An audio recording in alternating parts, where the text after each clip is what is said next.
that earn an income of 30,000 shillings per month, Honorable Speaker, they pay their rightful share of tax.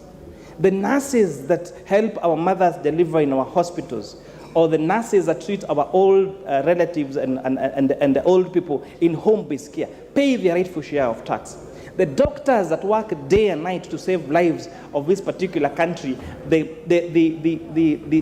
emergency attendants that work in our ambulances, pay their rightful share of taxes, Honorable Speaker. So we are really asking, we are not asking you to pay 15% or digital content creators, that is too much, but we are going to politely ask you to pay 3% withholding tax so that we can generate revenue to connect other people to the national grid of electricity in our villages, so that they can also get a chance to also participate in this sector that you are in, Honorable Speaker. And I like the introduction of this has also opened a national dialogue about digital content creators. And they came and told us, now, next time we want you to incentivize us by reducing the prices of our cameras, or of the video cameras that we use to generate this content, Mr. Speaker, and views that we have taken seriously as a committee. We will endeavor now to carry them on in our next report, Mr. Speaker.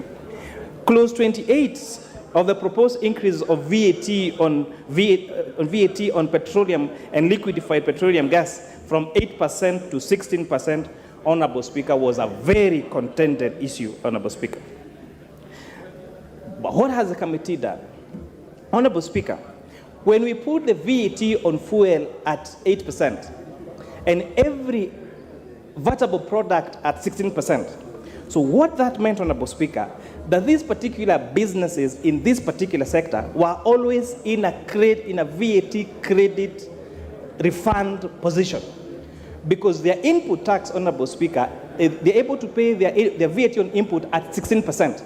But when they sell this fuel at 8%, Honorable Speaker, it means there's an 8% difference, which means that these particular businesses have always been on a credit side when they're asking for tax refund, Mr. Speaker. And what that essentially means is that taxpayers' money have been used to finance these businesses that carry out the business of this of fuel, Mr. Speaker, because of that disparity between their input tax that they pay at 16%, but their output tax they claim at 8%, Honorable Speaker, which therefore creates that particular position. Honorable Speaker, we have agreed that we are going to carry on this VAT on fuel at 16%. But on the other hand, we looked at the agreement that Kenya had, the discussions that we've had about climate change, about climate financing, about going green by 2030, Honorable Speaker. And we have this, and we recommend to this House that we adopt other measures that are going to ensure our Kenyans against this increased cost of VAT, and making sure that in moving forward, that the cost of green energy is going to be way cheaper, and therefore reducing the need for use of these fossil fuels, Honorable Speaker. And that's why, for example, we have zero-rated both LPG gas and LPG cylinders, Honorable Speaker. And this is not just exempting them, but by zero-rating them, we are making these particular manufacturers and traders on this particular aspect, business, Mr. Speaker, to be allowed to claim their input tax at 16%, which therefore means that if these proposals are carried on by these businesses and this advantage being transferred to the consumers, we are going to see the price of our LPG gas and LPG cylinders go down by 16%. In addition to that, the other cost elements that comprise of fuel, the railway development levy and ID and import declaration fees, Honorable Speaker, we have reduced that to around, that is at like 3%. So when you check the increase from 8% to 16%, it means the actual increase on VAT on fuel is only 8 percentage points.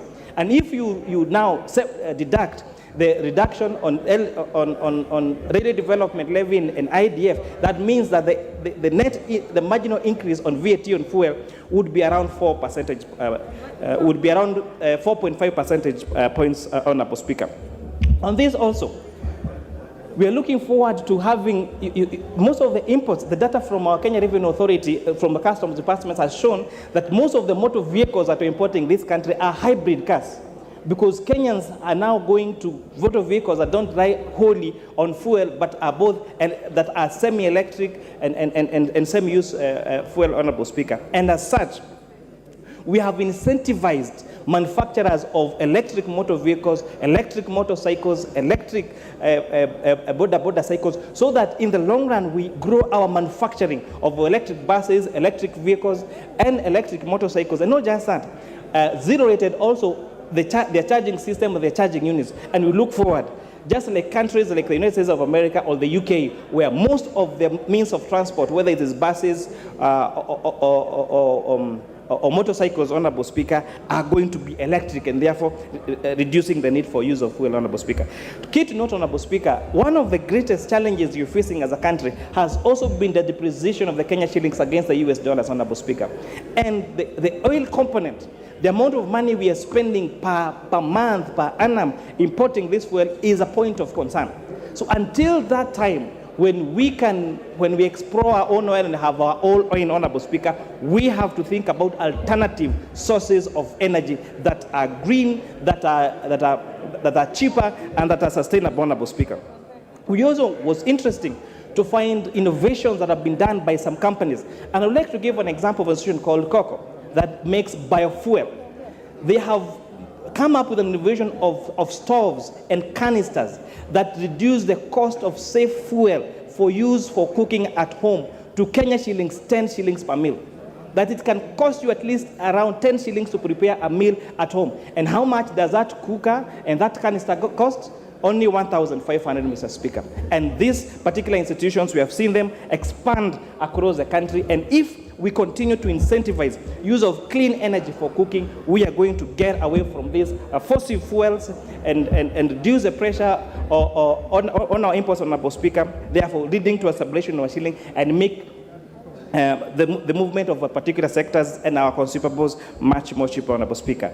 Honorable Speaker, our committee also introduced an amendment to the first schedule of the VAT Act, incorporating taxable food supplies that are made for the school feeding program, acknowledged by the Cabinet Secretary of Education, Honorable Speaker. During a time when you're talking about hunger, when you're talking about food security, Honorable Speaker, and our school children, and our school-going children, we have seen efforts, even by county governments.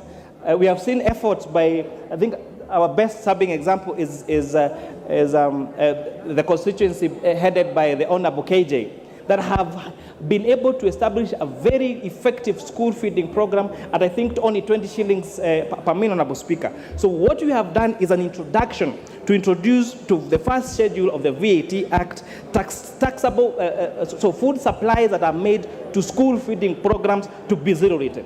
This means that those school feeding programs that are counties, that different institutions are trying to start in our schools then are going to be incentivized and are going to grow, Honorable Speaker. And I think another example is what Mombasa Cement is doing in Mombasa by having a school feeding program that almost feeds all school-going children in that particular county, Honorable Speaker. The committee observed there was an attempt, or there's a proposal in the bill to exempt from VAT transfer of businesses as a going concern. This, Honorable Speaker, would have led to a loss of 100 billion shillings in terms of the proposed taxes, Honorable Speaker.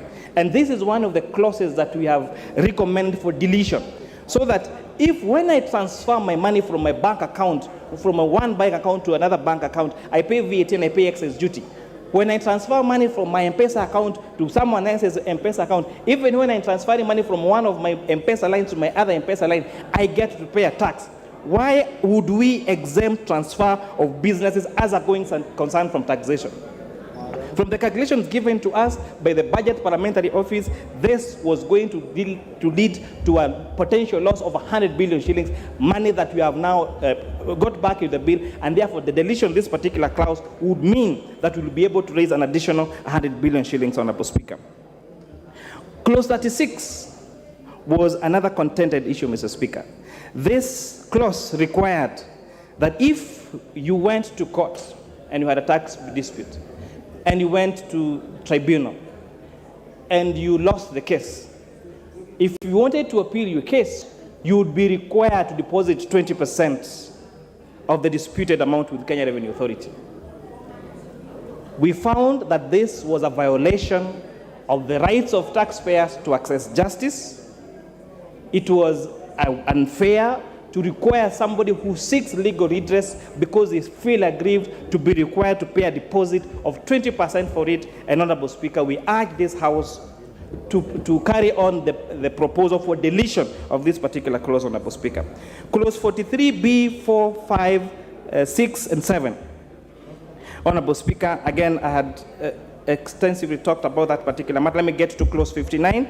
The deletion of clause 59 from the bill, Honorable Speaker, was about the Tax Procedures Act and general provision relating to objections and appeals.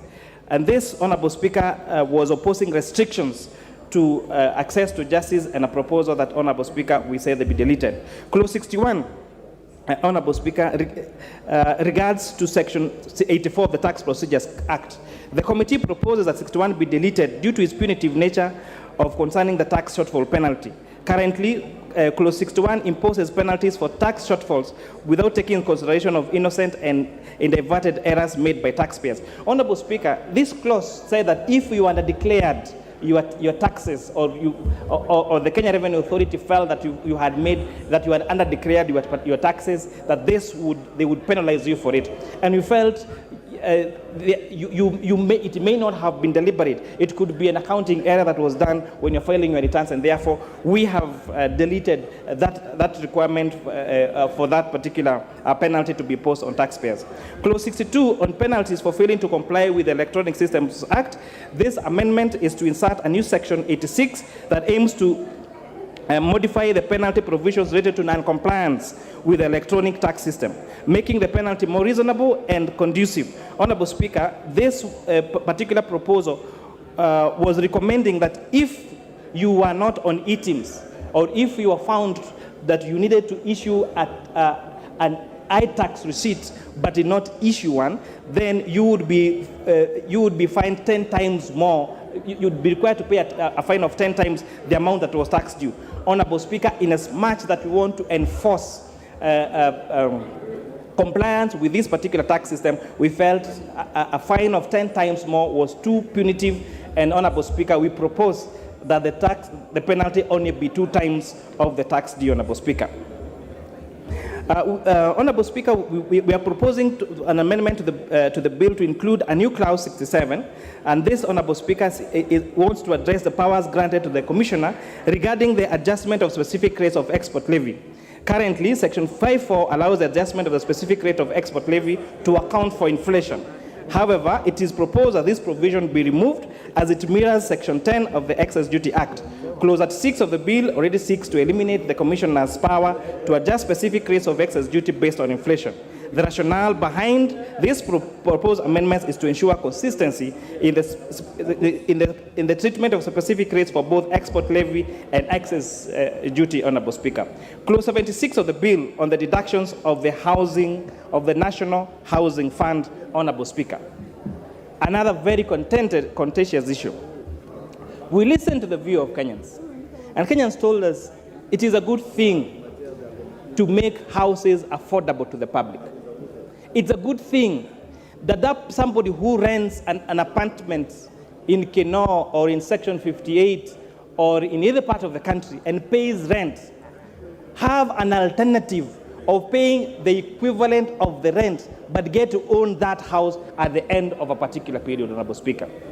Mortgages, access to mortgages still remain a privilege of the high-end people in this particular market, Honorable Speaker. We agreed, and every stakeholder that we met told us, yes, it's going to lead to job creation. The doors that are going to be made, the windows that are going to be made, the suppliers for those particular goods, the people that are going to provide the rest of the service, that is the spiral effect of it. The people are going to sell food into those particular units, Honorable Speaker. We felt, they said there is a need for this particular housing fund, Honorable Speaker. But they were worried about the how. And they were telling us, for you to start us off with 3% of our basic pay, it is too punitive. They told us, and one of them, I remember, looking at me on the face and telling me, Honorable Chair, if we cap this particular housing fund to 2,500 shillings a month, and you tell me that I'm paying 3%, you're not paying 3% of your basic pay. you're actually paying around 0.0045 of your basic pay. And they said, this is discriminative. We feel that you people that are earning a lot more want to pay much less than us. Because I get to pay my rightful share of 3% if I'm earning around 80,000 shillings a month, but you who is earning 500,000 shillings, because you have capped that contribution to 2,500, you pay 0.0045%. Honorable Speaker, we listened to the view of these Kenyans, and we propose a reduction in the housing fund contribution from 3% employer and 3% employee to 1.5% employee contribution and 1.5% employer contribution, Honorable Speaker. And it's very important to note that the capping that was capping the contribution to 2,500 has been removed, because this would have been discriminative against those people that are earning less, because those people earning less would have paid their rightful share of the 1.5%, but you and I that have a higher pay slip then would get to pay much less or a higher percentage, Honorable Speaker. We have also established that these funds will go into the consolidated fund, Honorable Speaker, as per the PFM Act. Mr. Speaker, the shift towards the informal sector also poses challenges to our tax revenue. As the economy diversifies, the jobs opportunities arise in all sectors, it has become crucial to expand our tax base. Honorable Speaker, Kenyans told us that the few of us are paying taxes, but there are so many others that should pay the rightful pay of tax that are not paying. And key in point was the small businesses. And Honorable Speaker, on the proposal to have the turnover tax have a threshold of 500,000 shillings would mean that those people selling around 1,000 with the sales of around 1,600 shillings a day would be required to pay a turnover tax of 3%. Honorable Speaker, we saw this band too little, and we have therefore proposed to increase this band to at least 1 million shillings sales per annum to 25 million shillings per annum as those Kenyans that would pay the turnover tax, Honorable Speaker. And you're also telling them, people are asking, why are you taxing me on gross instead of taxing me on profit? And Honorable Speaker, we have told them that at the end of the year, you do not have to pay turnover tax. If you want, you can pay the corporation tax at 30%, but then you'll have to calculate your revenues and deduct your tax allowable expenses. And many Kenyans were like, I don't want to go through that process. Tell me how much I need to pay because I want to pay my rightful share of tax. I'll pay that, and we absolutely move forward, Honorable Speaker. With those many remarks, Honorable Speaker, I really would wish to thank the members of the committee. It was very tedious work. It was a lot of work.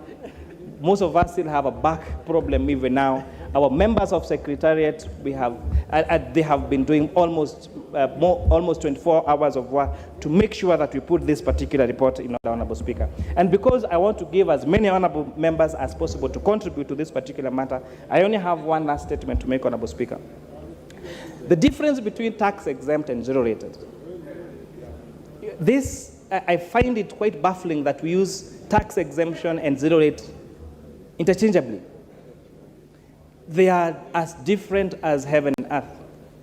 Because when services or products are exempted from tax, it means that those businesses cannot claim their input tax. And that makes the price of those particular products at least 16% more expensive. And that is why, although the bill proposes to exempt manufacturing of fertilizer, manufacturing of pharmaceuticals, manufacturing of human vaccines, manufacturing of pesticides, agricultural equipment, transportation of sugarcane from factories, from farms to factories, to be tax exempted. This committee, Honorable Speaker, has recommended in our report that these particular products and services be moved from tax exemption to zero rate, so that that transfer of that manufacturing of fertilizer, manufacturing of pharmaceuticals, manufacturing of medicine, manufacturing of human vaccines be allowed to be, that benefit be allowed to be transferred to the consumer by making those particular products 16% cheaper, Honorable Speaker. But we are hoping, and this I want to really urge the Kenya Revenue Authority to make sure that they enforce that once we transfer these particular privileges and this zero rating of these products and services, that benefit be transferred to the consumer. We want to see the price of LPG gas and LPG cylinders go down by 16% if this House approves this particular recommendation, Honorable Speaker. We want to see the cost of locally manufactured fertilizer go down by 16% if this particular proposal is accepted by this Honorable Speaker. We want to see the price of locally manufactured medicine and human vaccines and pharmaceuticals and agricultural pesticides go down by 16%, Honorable Speaker, if these particular proposals are accepted by this House, Honorable Speaker. We have a very ambitious, this bill has an ambitious plan of exporting mobile phones across Africa, Honorable Speaker. We have seen the demand of smartphones and mobile phones in this country, and we have a big potential to manufacture them. The manufacturers of mobile phones came and told us that, Honorable Committee members, if you zero rate these products that are used as raw materials for assembly of mobile phones, we would be able to manufacture mobile phones in Kenya, smartphones in Kenya at a cost of at least 8,000 shillings and be able to export this to other African countries, Mr. Speaker. We found this very revolutionary, and we urge this House to support this particular amendment, Honorable Speaker. We have had a huge influx in a digital space in terms of digital lenders, Honorable Speaker. But we found that the excise duty and the VAT on the transaction fees on digital platforms for mobile money and for digital lenders was discriminatory against that of the banks, because banks were getting preferential treatment by getting preferential rates. But, Honorable Speaker, our report aims at harmonizing the rates that are being charged by digital lenders and microfinance institutions to that of the banks, Honorable Speaker, so that we create a level playing field. Honorable Speaker, some of us, when we left school, the first thing we wanted to do was open a bank account. The people that are leaving school, the first thing they want to do is not open a bank account, is to have a digital wallet. And we're saying we need to incentivize this space. This is the next frontier in financial inclusion, and we are asking this Honorable House to agree with us and pass our report, pass the amended finance bill as proposed by the Committee of Finance and National Planning. And with those very many remarks, I want to donate the rest of my minutes so that this House can extensively debate this particular matter, and hopefully our good idea can give birth to a great idea, and that great idea can give birth to the greatest ideas. And with that, Honorable Speaker, I support, and I ask the Vice Chair of our committee, the Honorable Ambassador Benjamin Langat, to second. Thank you, Honorable Kimani. Who is seconding you? Danger. Yes, sir. Yes, Mr. Speaker. Mr. Speaker, I want to thank you for the opportunity to second this bill, and I rise to second this finance bill of 2023, Mr. Speaker. Mr. Speaker, you said yesterday that this bill has been transacted in funerals, churches, other social places, Mr. Speaker, and you advise us that we must now come to the House and transact this bill. Mr. Speaker, we have just come from a campaign less than a year ago. Some of the issues that were transacted or canvassed, Mr. Speaker, were mainly three issues, Mr. Speaker. One of them was cost of living. Number two, Mr. Speaker, our level of public debts. Number four, Mr. Speaker, is empowerment of the youth. Mr. Speaker, it is in the public domain that our public debt is the highest ever, Mr. Speaker. And because of itineraries of commission or omission, Mr. Speaker, we found ourselves there. Mr. Speaker, if I was to liken Kenya to a public company, Mr. Speaker, I would say Kenya is a very high-geared company, Mr. Speaker. We have borrowed more than what we should have done, Mr. Speaker. And those of us who are accountants, who have managed public entities, Mr. Speaker, you know when a company is high-geared, Mr. Speaker, you have two options. One is to close the company, Mr. Speaker. Number two, Mr. Speaker, is to bring in more capital, Mr. Speaker, by the shareholders. Mr. Speaker, this republic, the shareholders are Kenyans. Mr. Speaker, this house is the board of management, Mr. Speaker. The president is the CEO, Mr. Speaker. Mr. Speaker, we must make a decision whether we want to close the company or we bring in more capital injection, Mr. Speaker. If you ask the shareholders of the company will say, no, we are not closing the company, Mr. Speaker. We need to do something to bring in more capital, Mr. Speaker. Mr. Speaker, if I liken this country to an individual, Mr. Speaker, I would say the person is sick. When you are sick, Mr. Speaker, you must seek for medical advice, Mr. Speaker. Mr. Speaker, sometimes the doctor prescribes medicine. And Mr. Speaker, medicine are not always very sweet. They are not palatable, Mr. Speaker. Mr. Speaker, sometimes the doctor might even prefer that surgery be done, Mr. Speaker. And surgery is not very, very nice, Mr. Speaker. But, Mr. Speaker, we must do it because that is the only thing that remains to be done. Why am I saying that, Mr. Speaker? This country is faced by very serious problems of public debt, very serious problems of cost of living, very serious problems of the need to create employment, Mr. Speaker. And, Mr. Speaker, if we continue doing things the same way we used to do, Mr. Speaker, it can only be the results are the same. We'll continue borrowing, Mr. Speaker.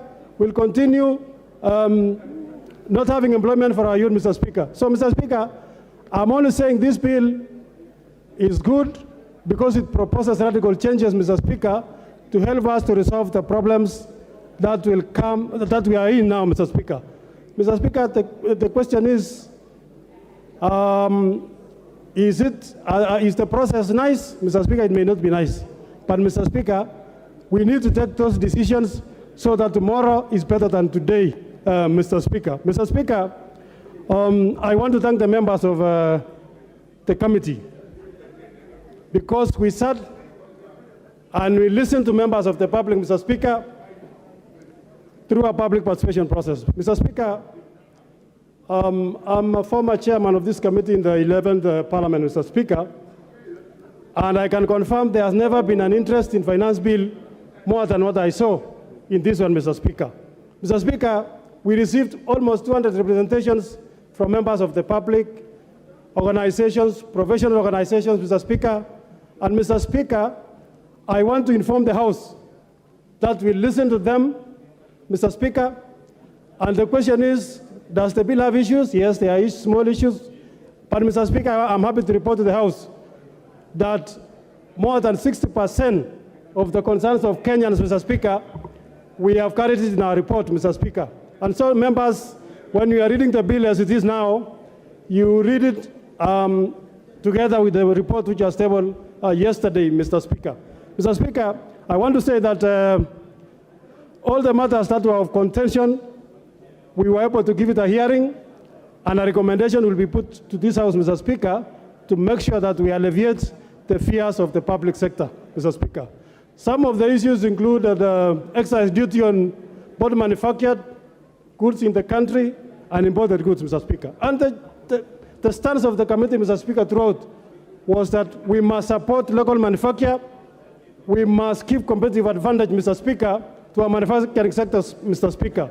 Mr. Speaker, if we were to industrialize, if we were to give jobs to our youths, we must see how to incentivize the manufacturing sector, Mr. Speaker. And that is why some of our proposals are actually deleting the proposals to tax excise on locally manufactured raw materials or goods, Mr. Speaker, so that our companies, we can encourage local manufacture, Mr. Speaker.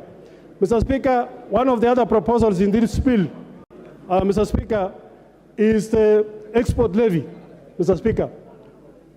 Our exports are always less than our imports, Mr. Speaker, because we don't export much. And that's why that levy is there in the bill to make sure, Mr. Speaker, that we build our exports. When I come from a tea growing region, which is the major export product in Kenya, Mr. Speaker. When we talk with them, Mr. Speaker, they tell you we only export to maybe 4 countries, 3 countries in Africa, 4 countries in European countries, Mr. Speaker. Mr. Speaker, that's a very dangerous situation. We need to build our export markets for our coffee, for our tea, Mr. Speaker, for our avocados, Mr. Speaker, and the services, Mr. Speaker. So this bill, although we seek to get the money, we are also saying we want not to tax the local manufacturers, Mr. Speaker. So, Mr. Speaker, I'm happy that as a committee, we listen to the members of the public, and I want to encourage the House. It will be a serious issue, Mr. Speaker, to pretend that we want the status quo to remain, yet at the same time we want changes. I know our friends from the other side, because I've heard them talk, Mr. Speaker. It will be wrong for us to say we remain status quo, yet you want changes, Mr. Speaker. We must do something to bring changes, Mr. Speaker. And we must be willing, Mr. Speaker, to take the necessary painful decisions now so that, as I say earlier, tomorrow is better than today, Mr. Speaker.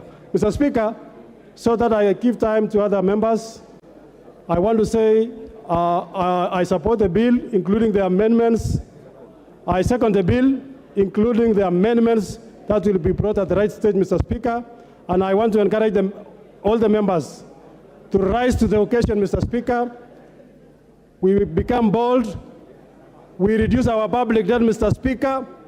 We increase our revenues, Mr. Speaker, so that we become a very self-reliant country, Mr. Speaker. Mr. Speaker, if we continue the same, we can only increase the public debt. If we continue the same, Mr. Speaker, we'll continue building up bending bills, Mr. Speaker. Mr. Speaker, yesterday we passed the estimates, and all the members were happy. Of course, our members from the other side were not there. But, Mr. Speaker, I heard the chair of budget say we have given 613 billion to education. I heard him also say we have given double the allocation to health, Mr. Speaker. Mr. Speaker, that promise will remain a promise if we do not pass a finance bill that will help us to raise the necessary revenues that our country needs. Mr. Speaker, I'm looking in future, Mr. Speaker, that we will be able to raise enough revenues. We borrow zero, Mr. Speaker. I'm looking for a day, Mr. Speaker, we are able to lend to other countries, Mr. Speaker, because we have raised more than enough revenue, Mr. Speaker.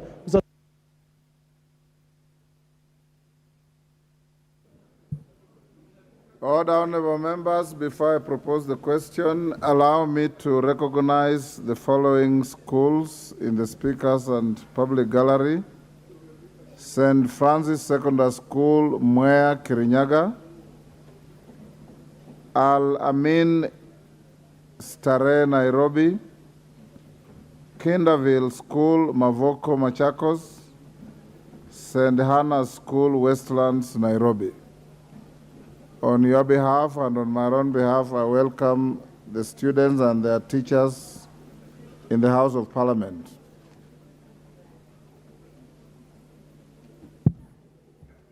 Order, honorable members.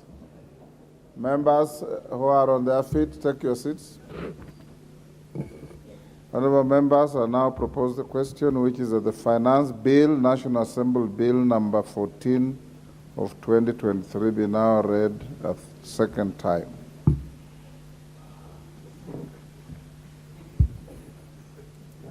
As usual, the screen is full.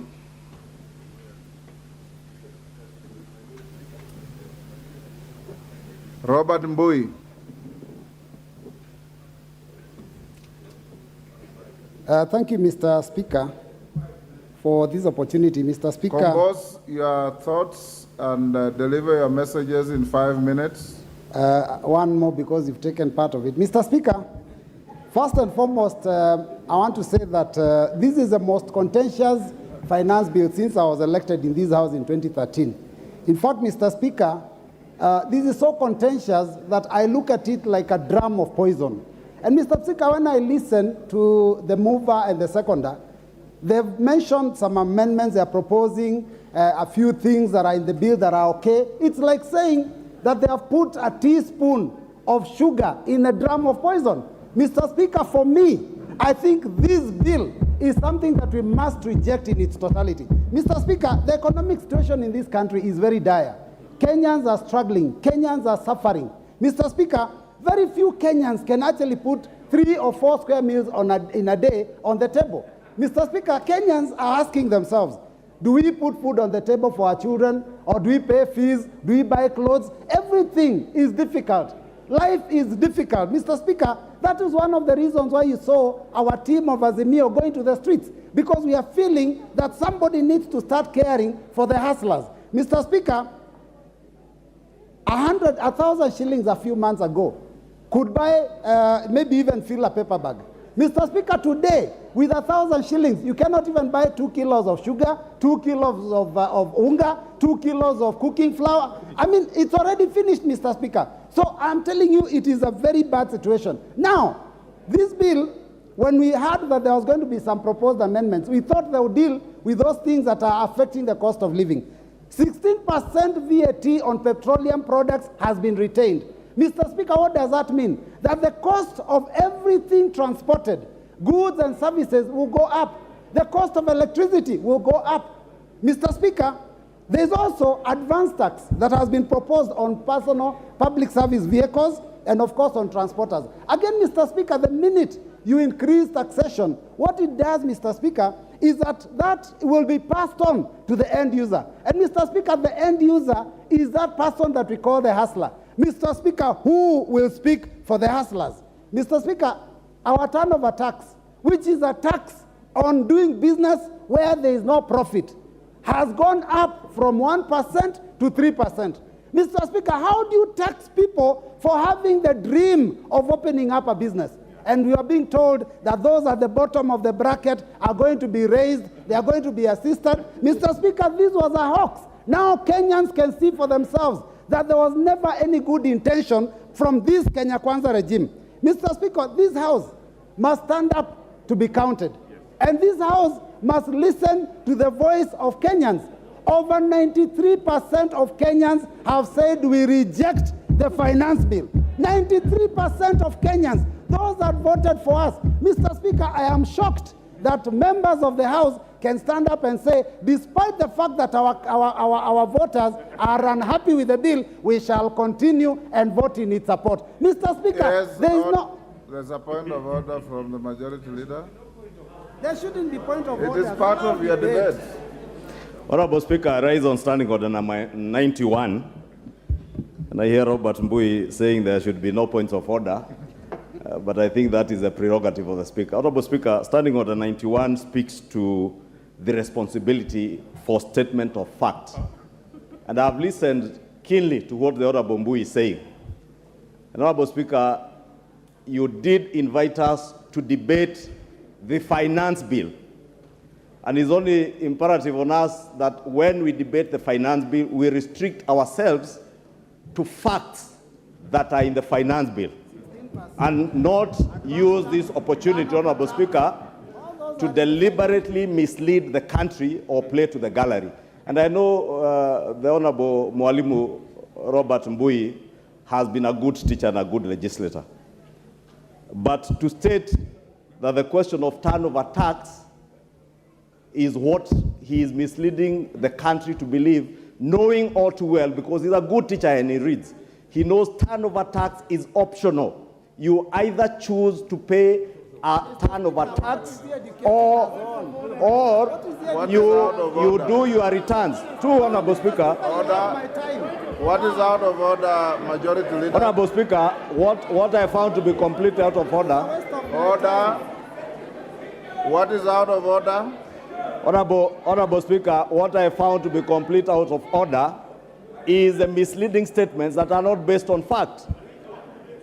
That the Honorable Robert Mbui is advancing, and he should base his facts on what is in the bill. Order. Order, honorable members. Robert Mbui, proceed.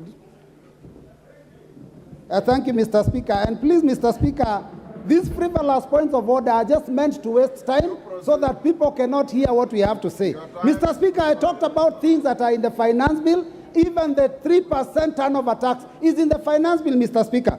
And I said this, When will this house stand up to be counted? We are being controlled like puppets by the executive, Mr. Speaker. The executive stands and says they are going to watch how we vote. I don't know what will happen to us. Mr. Speaker, members of this house must ensure that the independence and the power of this house is respected so that we don't be taken for a ride. Mr. Speaker, the division of Kenyans by this executive has gone on for a very long time. They started with the issue of hustlers versus dynasties. They talked about companies which I've had alluded to here, and shareholders and non-shareholders.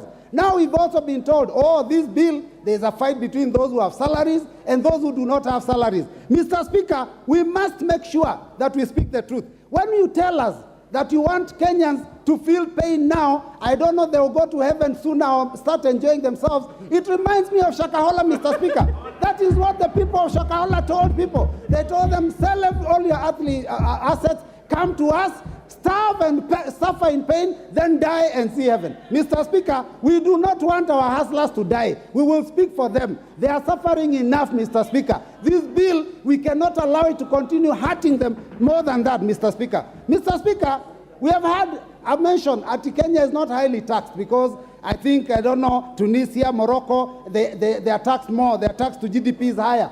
How do you compare Kenya with some of those countries? The average salary in Tunisia is 176,000 a month. Average salary in South Africa is 187,000 a month. Average salary in Morocco is 263,000 shillings a month. The average salary of a Kenyan is 22,000 shillings. How do you compare light and day? Mr. Speaker, let us talk the truth. Mr. Speaker, you know, when I listened to this team when they were speaking during the Kenya Kwanza team during the campaigns, they talked about raising the hustlers. In this finance bill, there is a proposal to tax welfare groups. Welfare groups are those chamas of our women when they put money together, Mr. Speaker, so that they can do table banking. 1,000 shillings each, they put it together, then it is taken by one. Now this team wants to tax that money, take money that these women have worked hard for, the hustler women of this country, the mamamboga, the boda. Can you people be fair to Kenyans? Members, let us stand up and oppose this bill, all of us. The voters are watching. The voters are watching. And I can tell you, those three people that you are respecting so much, when you lose the next election, they will not pick your calls. And by that time, even these positions of cabinet, I don't know, CASs, we will have fought them, we will have removed them. They will no longer be there. So members, please, let us vote. Order. Order, honorable members. In any civilized parliament, when you approve of what your colleague is saying, you thumb your feet. You thumb your feet. The way the minority leader is demonstrating. For those honorable colleagues who are here for the first time, this is not a rally. This is a parliament. So thumb your feet in approval and keep your silence in your disapproval. Mohamed Ali Jijopevu.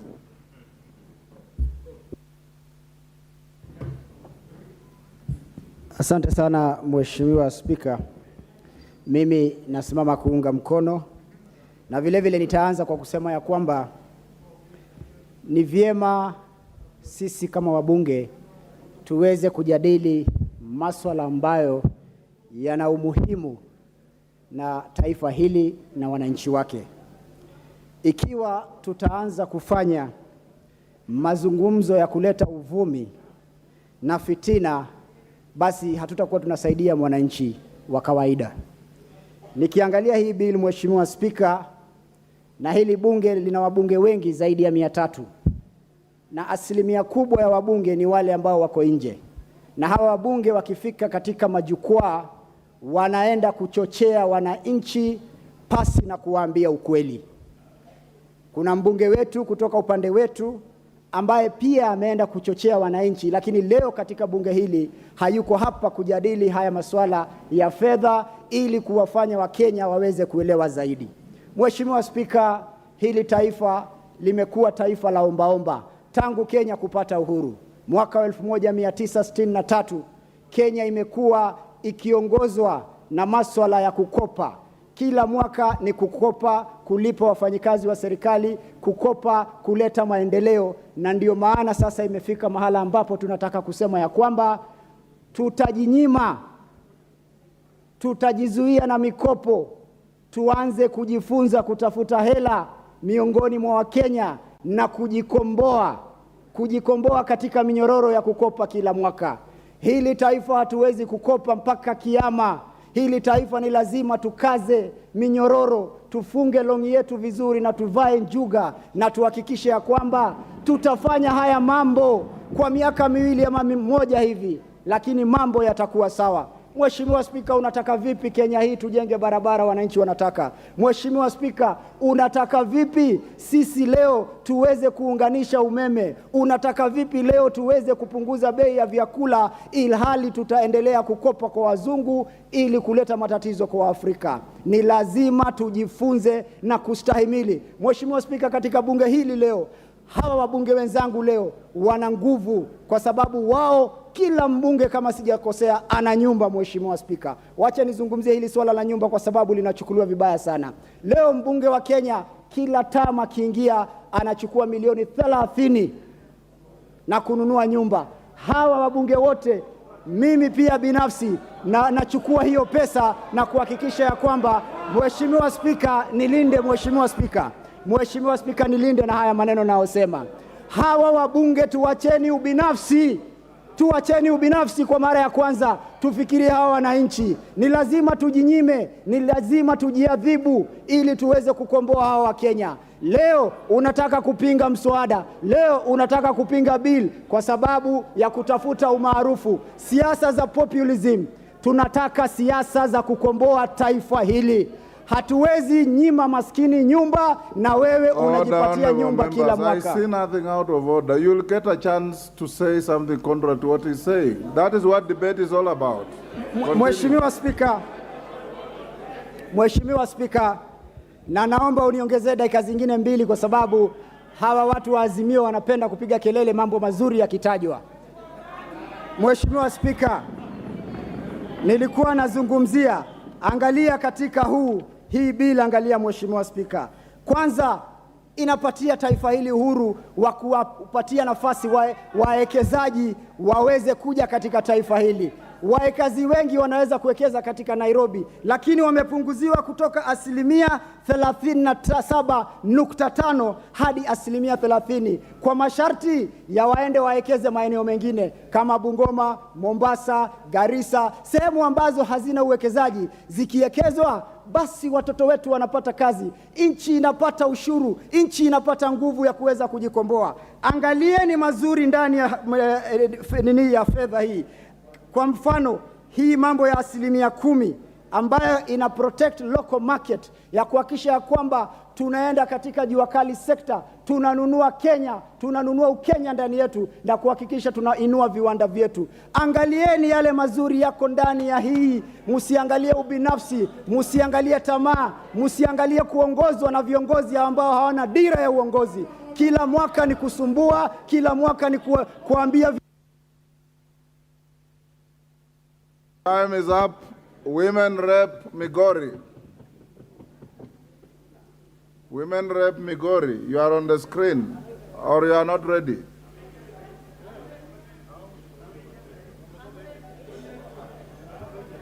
If you are not ready to speak, please take out your card from the screen to free for others. Go ahead, Women Rep Migori. Thank you, Mr. Speaker, for giving me this opportunity. The minutes that you give me, sir, I request that I speak for 1 minute and donate a few to my colleague. You cannot donate any time. Thank you, sir. All the same, I'll speak. Yes. My opinion is this, and I speak as a member of parliament for Migori County. The committee has reported that they went round and the people of Kenya suggested that they bring it to 1.5, the housing levy.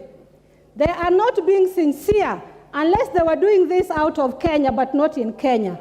Kenyans are saying 0. They don't want it. They are not interested. They are not aware of your 1.5. And I'm questioning this. If you are dishonest, even after speaking to wananchi, where is your honesty? Chair, You said that people told you that they want 1.5. Right now, I'm receiving calls and SMSs, and they're telling me, Fatuma, speak for us. In Migori County, Kenya at large, we are not aware of that 1.5. You never visited Migori. I believe you didn't visit anywhere other than your small offices. You sit there, take coffee, and make decisions for Kenya. We are telling you we are not interested in your levy. We want food on our tables. Our children are going hungry. We don't need houses. We are living in our grass-thatched houses. We are comfortable with those houses. All we want is food. And as a youth, I'm telling you, shame who? Shame on you. I am not aware of your endpoint. And I'm telling you, you should be ashamed. You are lying either for yourself or for your government. As the people of Kenya, as a youth, I am telling you, whatever you promised us in your agenda, keep your agenda and stop shaka-hollering us. We are not interested in your house. It will not even come even if we give you 100% levy. We know the truth that you don't keep your promises, and you're not going to twist us in this. Stop lying to Kenyans and face reality. Kenyans wamechoka. They are not interested in this house levy. They're asking for one request. Please give us food. Don't give us houses that do not exist. After all, as a Muslim, there is a golden house waiting for me in heaven. I don't need one from Kenya Kwanza. Thank you, Mr. Speaker. Wakili Mureu. Wakili Mureu. Rendekeri.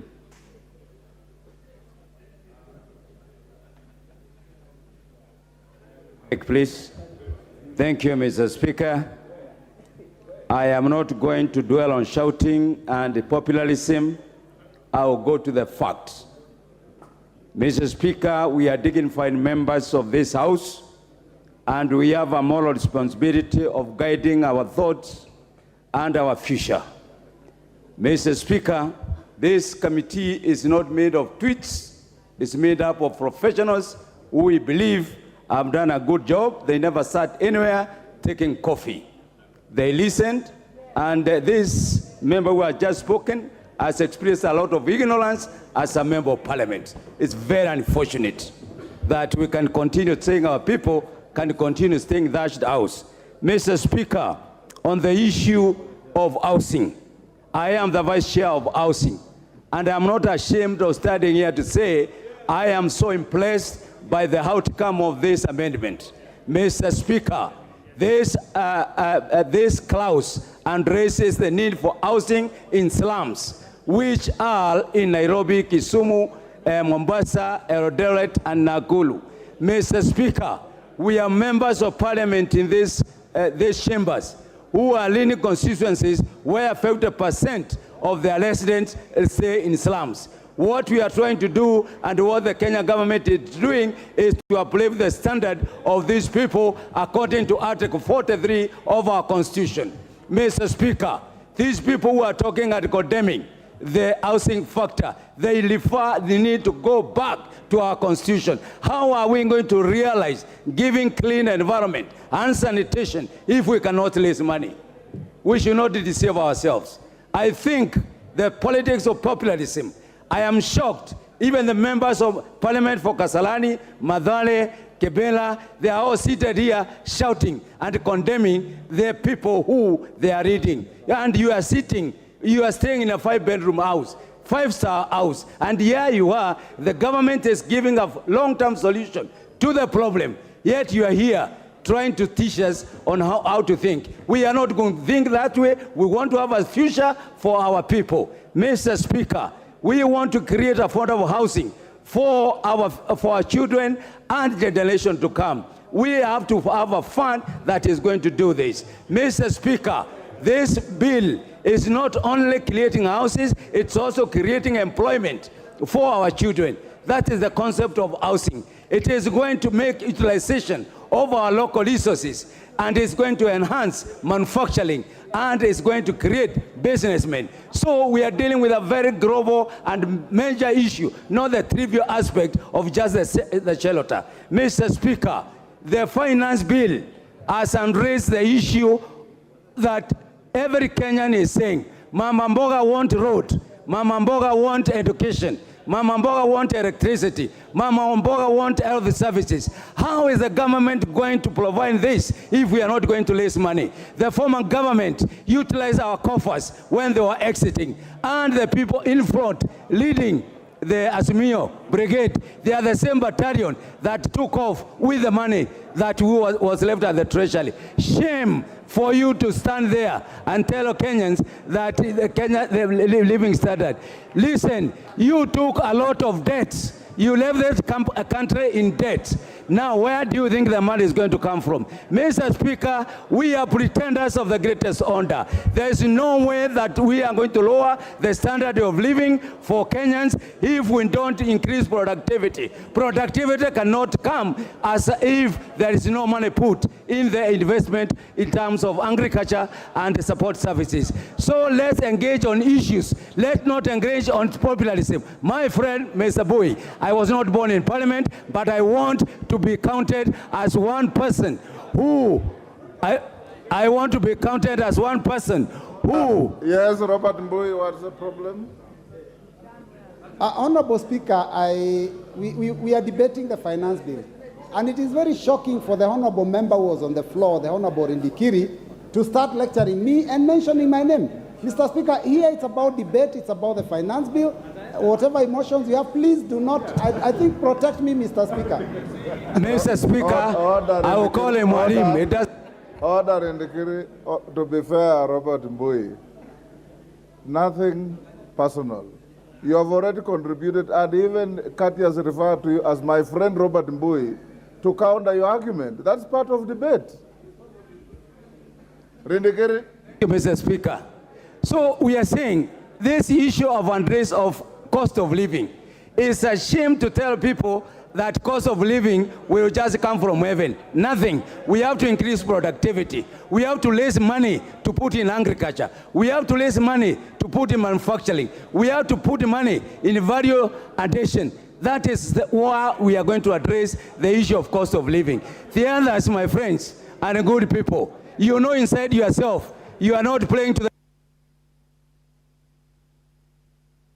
Minority Leader. Thank you very much, Mr. Speaker. And let me state from the outset that I stand to oppose and to oppose vehemently this bill. Mr. Speaker, I have been here long enough now, and I can tell you, this is the first time we have come across a bill proposed by the regime in power, a bill that is totally insensitive to the plight of the people. Mr. Speaker, how deceitful can we be? How can you go around the country promising hapless Kenyans, poor Kenyans, heaven, and yet 6-7 months down the road, you come up with a bill that essentially seeks to choke them to death? Mr. Speaker, how can it be possible on earth, Mr. Speaker, that a government can forget about the people, the very people it's supposed to protect, and turn around to actually kill them, literally, Mr. Speaker? Mr. Speaker, it is also the first time that I've witnessed a situation where a bill is being introduced in this House, and somebody, a head of a political party which is in power, issuing threats, open threats to members of parliament, that unless you vote in this direction, you will see. That unless you vote for this bill, you will be in problem. That unless you toe the line, you will know who I am. Mr. Speaker, in which country are we living, Mr. Speaker? If this is not dictatorship, what then is dictatorship, Mr. Speaker? Mr. Speaker, going through this bill, Mr. Speaker, what is that on? There's a point of order from your colleague. Honorable Speaker, is it in order for the minority leader to mislead the House that His Excellency the President has said that if you do not pass the bill, you'll know who I am? Can he be able to substantiate those claims, Honorable Speaker? At no time did he mention... It is actually Tinga that said that, Honorable Speaker. Order, honorable members. avoid unhelpful insinuations. The Honorable Minority Leader at no time mentioned the President. He probably is meaning Ichungu or somebody else. Let him continue with his argument.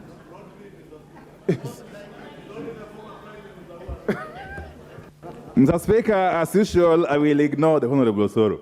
Mr. Speaker, going through this bill, you see an attempt to not only ridicule the hustlers or the poor Kenyans, but to actually kill them. Why do I say so? Mr. Speaker, we all know that this country relies solely on fuel and petroleum products. Every facet of the economy is driven by fuel and petroleum products. And therefore, the moment you set out to increase VAT on fuel and petroleum products from 8 to 16%, you essentially mean that life, the cost of living is going to skyrocket automatically. Everything in life is going to become more costly, Mr. Speaker. And then you go ahead and remove tax on aircraft, choppers, and spare parts for those funny items. Equipment that are only bought or accessed by the who is who, by the very rich in this country. On the one hand, you overburden the poor person. On the other hand, you lessen the burden on the rich person. So what logic is this, Mr. Speaker? Mr. Speaker, I would have expected, having heard the regime lament that they found empty coffers, I would have expected, and any first-year economics student will tell you, that the logical step the regime should have taken was rationalize the budget, and cut off those areas that are not necessary. But what do you see? The budget has now increased by about 80-something billion shillings, over and above last year's budget. But the increment is driven by consumption. You see the money allocated to the office of the president, the money allocated to the office of the deputy president, the money allocated to the office of the Prime cabinet, whatever. Monies that are going to service consumption, to host banquets, to buy flowers, to buy tea, Mr. Speaker. This is a perfect case of a regime which is living on a different universe, not on earth, Mr. Speaker. Mr. Speaker, you can go on and on. Take the case of the housing levy. Up to now, including, and I let it very kill it, my good friend, Honorable Kimani Kuria. Up to now, they have refused to define what this animal is. We do not know whether it is a levy, it's a tax, it is a fine, it's a penalty. Nobody knows, Mr. Speaker. And then they come here and want to tell us that they have reduced it from 3% to 1.5%. Mr. Speaker, they have even worsened the situation now. The situation has now worsened because the cap which was there initially of 2,500 has been removed. Now they have targeted even those who are earning bigger salaries more. Now they have attacked the low person, the middle person, and the higher person. Mr. Speaker, let me tell you, in the village where I come from, we have got public servants. We have got employees who have toiled for years. Some of them are left with about 5 years to retire. They have got their own houses, which they have built through different schemes. You want to tell them to part with 1.5% of their pay, Mr. Speaker, to deposit in a scheme who nobody knows the intention about. Mr. Speaker, if you did just basic calculation, this 1.5% of an ordinary primary school teacher salary, he will need not less than 200 years to be able to acquire a house. And yet this person is retiring in 5 years' time. So tell me, who is he saving for? Who is he buying this house for?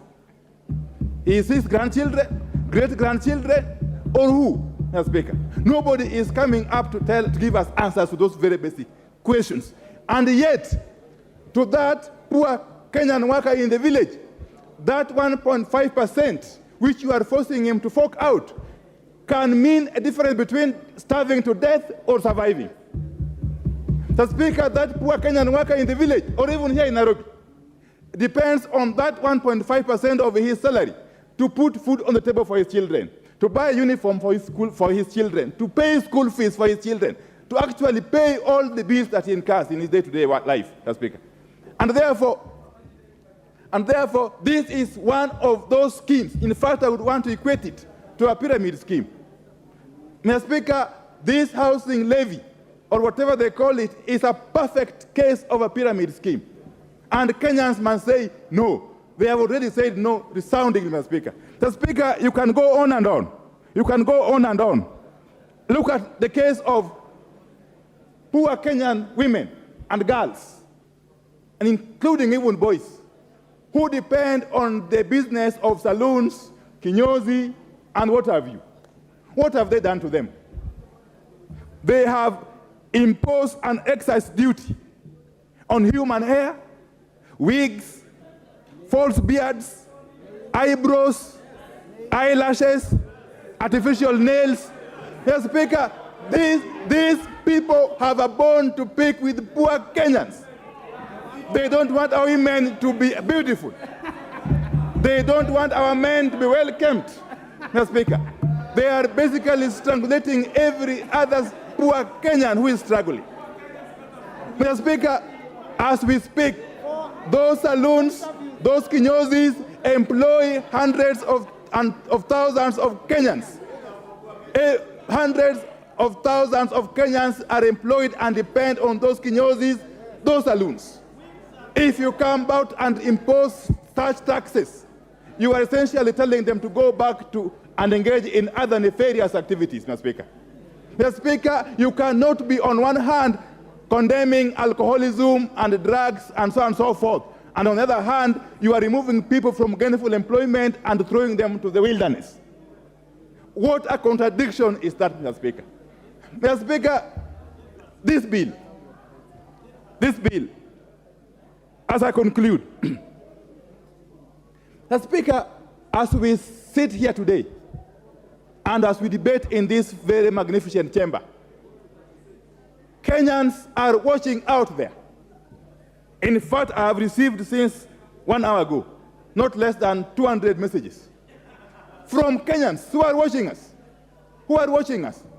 It is therefore incumbent upon us to choose where we want to stand. Do we want to stand on the right side of history or on the wrong side of history as a house? Because Kenyans are watching. Do you want to side with the oppressors who have brought this bill, or do you want to stand with the poor Kenyans? The choice is ours. At the end of the day, it will be neither the issue of Kenya Kwanza or Azimio. It will be the issue of what position did a leader take at the hour of need. What stand did you take at the hour of need for Kenyans?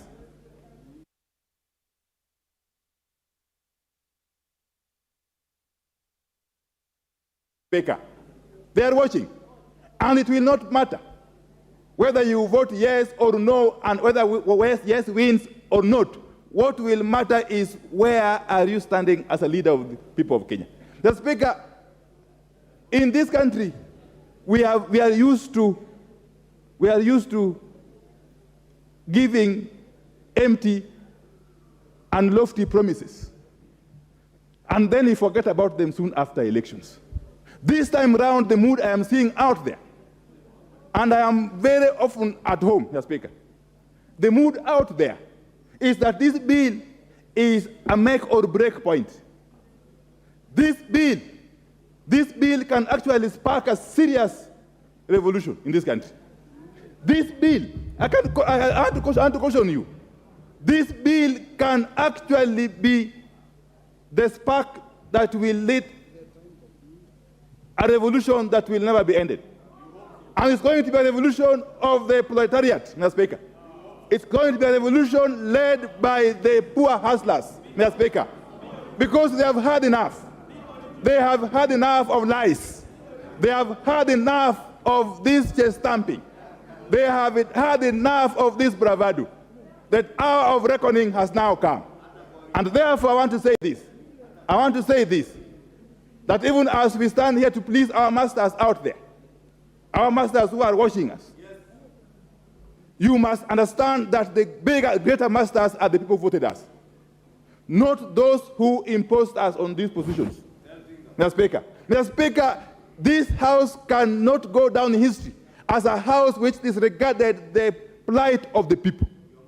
This House must go down in history as a House which stood with the people at their hour of need. And with those very many remarks, Mr. Speaker, I oppose in totality. Thank you. Dendi Nyoro.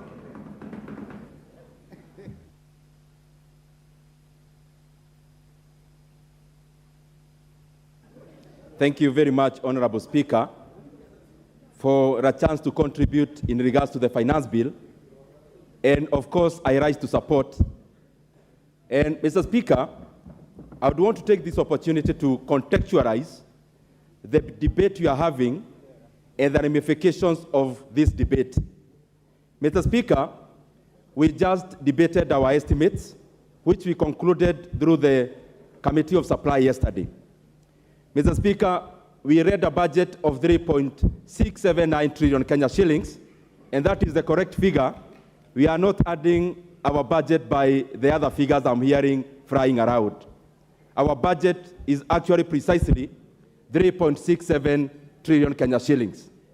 Honorable Speaker, I want to contextualize because the work of the Finance Bill and the Finance Committee, of course, together with the Debt Committee, is to fill in the revenue side of the budget. And what we did yesterday and we have been doing is the expenditure side of the budget. Honorable Speaker, any government have only 4 areas of raising revenue. That is the ordinary revenue, the A in A, the grants, and Honorable Speaker, if we have privatization. Honorable Speaker, the current budget as it is, our revenue side, 2.57 trillion Kenya shillings is ordinary revenue. 347 billion Kenya shillings is appropriations in aid. Honorable Speaker, 42 billion is the grant. And therefore that gives a deficit, a much lower deficit from what we had last year, now at 718, 720 billion thereabout. On the expenditure side, because I want to contextualize, Honorable Speaker, 2.3 billion Kenya shillings is the expenditure of the national government, which incorporates the parliament and the judiciary. Honorable Speaker, we also budgeted for 986 billion Kenya shillings in CFS in payment of our debts and especially the interest rate. Honorable Speaker, we also budgeted for Kenya shillings 385 billion that will be sending to our counties as equitable share. Why am I giving all this detail, Honorable Speaker? This House has a choice to make. Honorable Speaker, we passed the estimates of the coming financial year. And what is it that we want to achieve? So that we contextualize and we put on the same platform on what kind of amount of money do we actually need. Honorable Speaker, whatever I have enumerated on the revenue side and the expenditure side balances. And therefore, any variation on the revenue side has to have a corresponding effect on the expenditure side. Honorable Speaker, out of the 3.679 trillion Kenya shillings, we are spending the same taxes we are collecting, the same revenue we are collecting through the finance side of the budget. Honorable Speaker, 630 billion Kenya shillings is going to the education of the Kenyan children. Honorable Speaker, through this budget, and of course being supplied by the resources from the finance bill, we have been able to add an extra 10 billion Kenya shillings to those of us who are in JSS, junior secondary schools, Honorable Speaker, to capitalize the students. Honorable Speaker, through the same revenue that we are collecting, we have been able to double our HELB allocation from this exiting year of 15 billion to 30 billion Kenya shillings, Honorable Speaker. Honorable Speaker, through the same revenue, we have been able to add Kenya shillings 10 billion to NGCDF, Honorable Speaker, where every constituency will be receiving 25 million to 45 million, depending on the formula, in the next financial year. Honorable Speaker, we have been able to add and actually double the amount of money we give to Public Service Commission in terms of hiring interns. Next year, Honorable Speaker, we are going to hire 8,000 interns instead of the 4,000 that we are hired this financial year. Honorable Speaker, we have been able to allocate 249 billion Kenya shillings to our roads. We have been able to give our farmers fertilizer. The question that we must ask as this House, as we debate the finance bill, what is it that we have a problem with in terms of the expenditure? Honorable Speaker, we have to support the revenue side of the budget because, Honorable Speaker, that is where we draw the resources to be able to take our Kenya forward through infrastructure and any other kind of development that you are undertaking. Honorable Speaker, I support 100%. Thank you, Ndindi Nyoro. The Honorable Masara.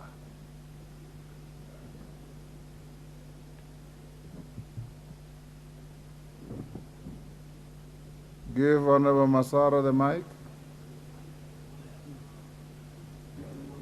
Thank you, Mr. Speaker. Thank you for giving me this opportunity to contribute to this bill, Finance Bill of 2023. Mr. Speaker, first, I want to appreciate the Kenyan people.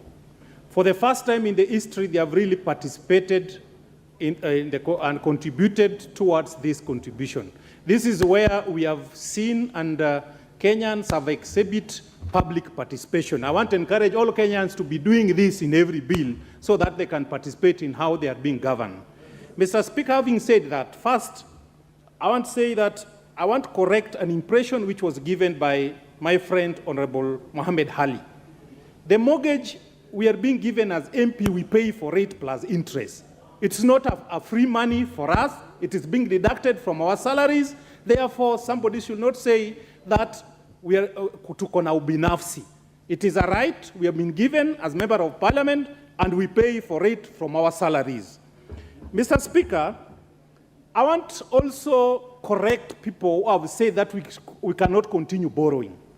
America is a very stable economy. Japan is a stable economy. But if you compare their GDP plus the debt portfolio, they borrow, but they utilize their borrowing well to an extent they give other countries their money which they have borrowed. Therefore, this country can continue borrowing, but what we must do is we must utilize the money we borrow to trigger development in the economy. That time, that borrowing will help the economy. Mr. Speaker, on this particular bill, I want to say this. On Article 28, Clause 28 of the bill, concerning fuel, Mr. Speaker, fuel is a factor of production. If you increase the prices of fuel, all other things will increase. It means those who are doing production will increase the prices of items. This bill, I agree also with my chairman of budget, that budget must be financed. But the timing is bad, Mr. Speaker. As we speak today, Kenyans cannot afford 3 meals per day. They are taking 2 meal breakfast and supper, and some are only taking 1 meal. Therefore, if you increase any tax, actually the government is not going to realize the objective because the purchasing power has gone down. So even if you say you are paying 16%, people will no longer use their vehicles. People will use matatu. It means the vehicles will be parked at home. Therefore, you'll be collecting less revenue. Mr. Speaker, if you read today's Nation, it is talking about the number of billionaires who have left the country because of high tax. If we pass this bill in entirety the way it is, so many investors and manufacturers and people can contribute to the development of this country are going to leave this country and produce elsewhere. Therefore, what I'm suggesting that the budget must be financed. But why must we employ a governor who has served 2 terms, who has pension, to be a CAS? That's a question I'm asking myself. Why should we employ an MP who has served 3 terms, who is earning pension, to be a CAS? Do we really need them? My proposal for this country is that let us put our priorities right and caution the current population for the time being until the economy stabilizes. I believe, and I'm a strong believer, that we must pay tax. But people who pay tax and they get development for the tax they pay usually celebrate when they pay tax. But if we can pay tax to pay two-term governors money, that one would be injustice to the people of Kenya. Mr. Speaker, if you read in front of you, for the welfare of the society and the just government of the people, will we be really just if we overtax our people in a time when they really need us? I want to be in the right side of history that the timing is bad. Let us look for ways of financing the budget by reducing expenditure, sealing loopholes of corruption, and then putting our priorities right, and we are going to finance the budget. Thank you, Mr. Speaker. Dr. Chikati.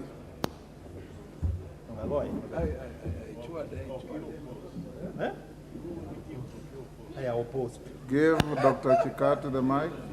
Here I am. Thank you. Mr. Speaker, I just want to give the summary picture of the outlook of the finance bill. And so, first of all, Mr. Speaker, the way I understand it, overall it seeks to boost the ordinary revenue as a share of GDP to 25%. And I'll give the summary picture because of time. It also seeks to increase tax compliance rate from 70 to 90%. As you know, one of the challenges facing Kenyans is the issue of tax compliance, Mr. Speaker. Thirdly, Mr. Speaker, the bill seeks to address the issue of counterfeits and expand the tax base. And the issue of counterfeits and tax evasion is a big challenge to the Kenyan community. Fourthly, Mr. Speaker, it seeks to address the issue of debt repayment and help the government to gradually reduce overall government expenditure through elimination of non-priority expenditures, elimination of consumption subsidies, use of private-public partnership in rolling out e-procurement systems and other measures. Mr. Speaker, the bill overall seeks to mobilize resources to help finance deficit, which arises out of expenditure that exceeds our revenue. So in summary, Mr. Speaker, I will support the bill. Thank you. Otiende Amolo.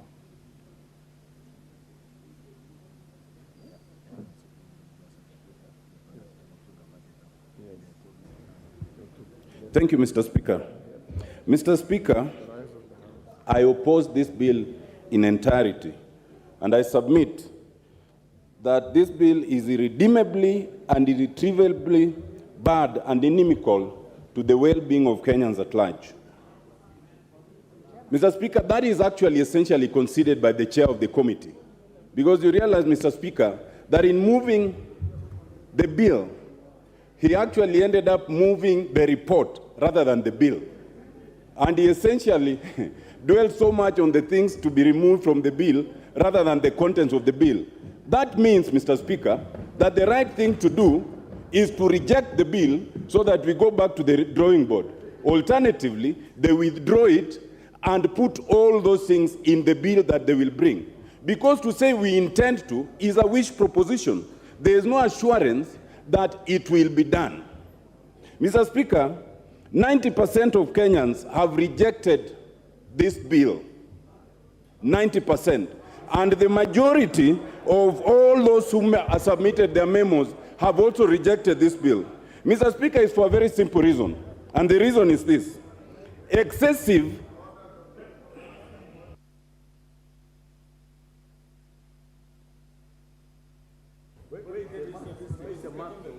Mr. Speaker, I stand on, we have a responsibility to, wait, calm down. I stand on standing order number 95A, and I want to know whether Honorable Otiende Omolo, with all due respect, when he says and stands on national TV, here in Parliament, where we are broadcasting live, and says that 90% of Kenyans are opposed to this bill. What statistics has he laid on this table to say that he has done a research and found out that 90%, because, 90%, Mr. Speaker, is mathematics. These are numbers, and numbers do not lie. You must be responsible of the statement that you place on this table. So, Mr. Speaker, please, let him substantiate where he has gotten the figures of 90% from. Proceed, Atiena Molo.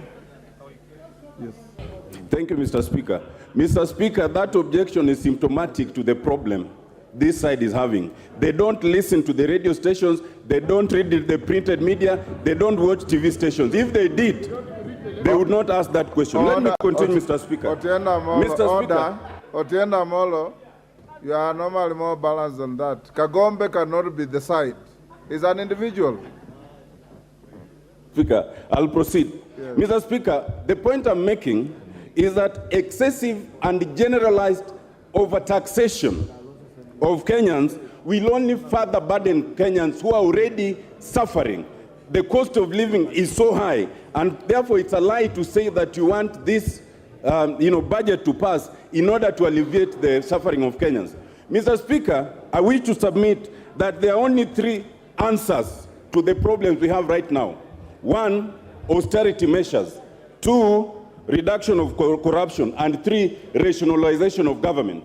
Mr. Speaker, I do not understand how a government that says that already there's a problem insists on increasing the overall budget from 3.3 trillion, which it was in the previous year, to 3.67 trillion, if you admit there's no money. What is the principle? If you have no money, you cut your coat according to size. So you don't say that you must increase it and therefore you must overtax. Secondly, Mr. Speaker, how does a government that says we are short of money explain why you must create offices that we do not need? You do not need the office of the Prime Cabinet Secretary.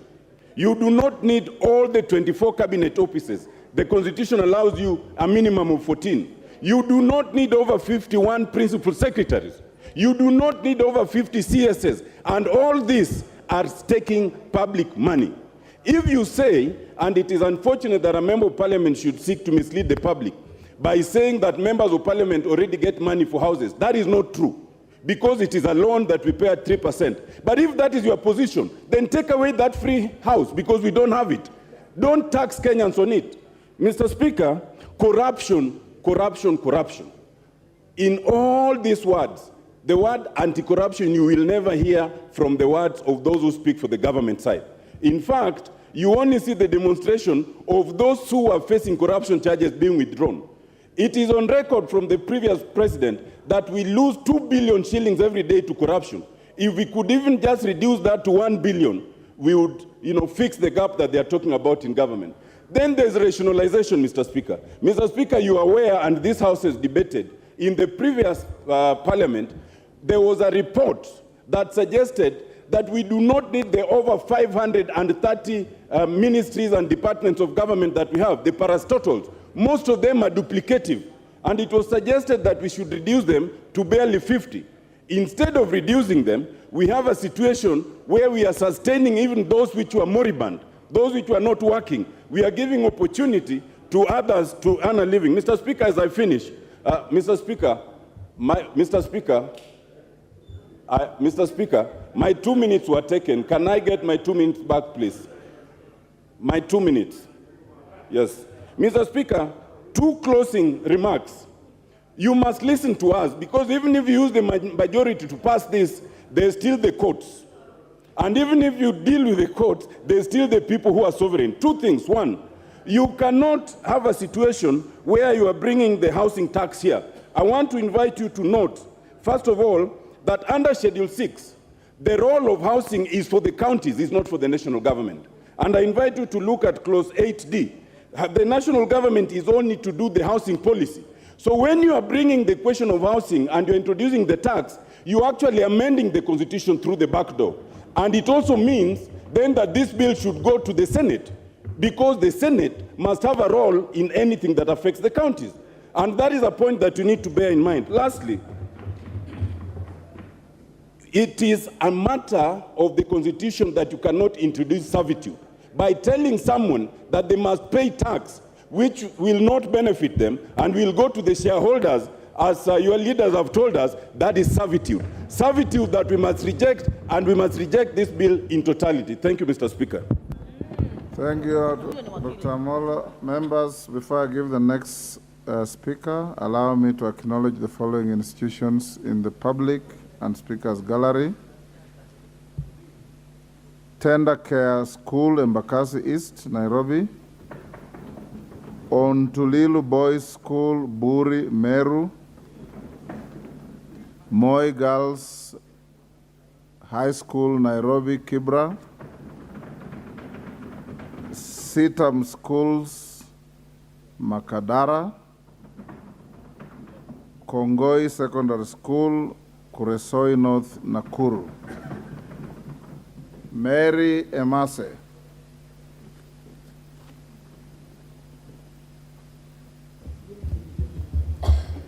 Thank you, Chair, for this opportunity to contribute to this motion on the finance bill. Honorable Speaker, this is a very important bill, and members, I want to urge that we debate soberly and objectively, devoid of any emotions. And secondly, Honorable Speaker, as we discuss the finance bill, we cannot discuss the finance bill in isolation. We need to look at the entire equation holistically. Look at the budget and look at the finance bill. And I'm happy that members agree that we must raise money to finance the budget. And that is what the finance bill is all about. It proposes measures to raise money to finance the budget. So when I listen to members say that this bill does not in any way improve or should be rejected, and I look at you and I wonder, did you listen to the discussion on the budget and where we are proposing to distribute this money to? So for me, Honorable Speaker, I want to say that we must make a decision. It is a hard decision, but this is our country. We live here, and we have to make it a better country. And therefore, we must make a decision. And the elephant in the house is the chairman of the budget has just reminded us on the figures, what our budget is. And we know how we borrowed heavily in the past, and that is what brings us to the state in which we are today. 60% of our revenue goes towards paying the loans that we owe. And therefore, we can decide to choose. We talk of subsidies to continue. We talk of less taxes. Yes, you can choose to go that direction. But the question you should ask yourself, for how long shall you be able to sustain the subsidies? And I hear people saying, when we reduce taxes and we continue to give subsidy, we attract more investment, and then the country is able to grow. I want to ask you, reducing taxes is just one of the factors, but there are so many other factors of production. You will need to provide accessibility, that's the road. You may need to provide electricity and many other factors. So it is not automatic by reducing taxes that we shall be able to spur growth and improve things. So, Honorable Speaker, I want to say on this finance bill, as I support it, that I support the position by Kenya Kwanza, that we need to raise more taxes ourselves as a country and borrow less, so that by doing that, we are able to actually allocate money to core sectors of the economy. In fact, the question we should be asking ourselves are questions on accountability, are questions on austerity measures, are questions on how do we fight corruption, so that together we are able to raise them. And that is why we saw in our budget that we are allocating money to go to the sectors like agriculture, so that we are able to increase production. And therefore, ultimately, the forces of demand and supply will help bring down the cost of goods and cost of living. We are putting money to sectors like digitization, industrialization, so that we're able to create employment opportunities for our children. So the finance bill in entirety is not a bad thing. And Mr. Speaker, I want to support this finance bill. And I've listened to members contributing. I was expecting members will say, I do not like this, this is not for Kenya, and this is what I'm proposing. I want to commend Honorable Masara. It's only Honorable Masara who has said, this is bad. I propose, probably we shouldn't have done A, B, and C. So, Honorable Speaker, I want to thank the committee. It has not been easy. They have tried. And in particular, I see they have listened to Kenyans. They are proposing some reductions, like on the 3%. They're reducing it to 1.5. Probably the only thing I would want to request the chair as he replies to expound more on the difference between moving from mandatory contribution to a levy. And also, when you look at clause 76, they have, that was clause 76. So when you look at clause 36, they have also proposed to remove the 20% mandatory deposit for those companies or individuals that were seeking who had issues with the tax payments or taxes that are being demanded, that was demanded that they needed to pay deposit in court. So thank you, Honorable Mary Mase. Member for Kaloleni. Kaloleni, Katana. Kahindi, Katana. Asante Bwana Spika kwa kunipatia muda huu.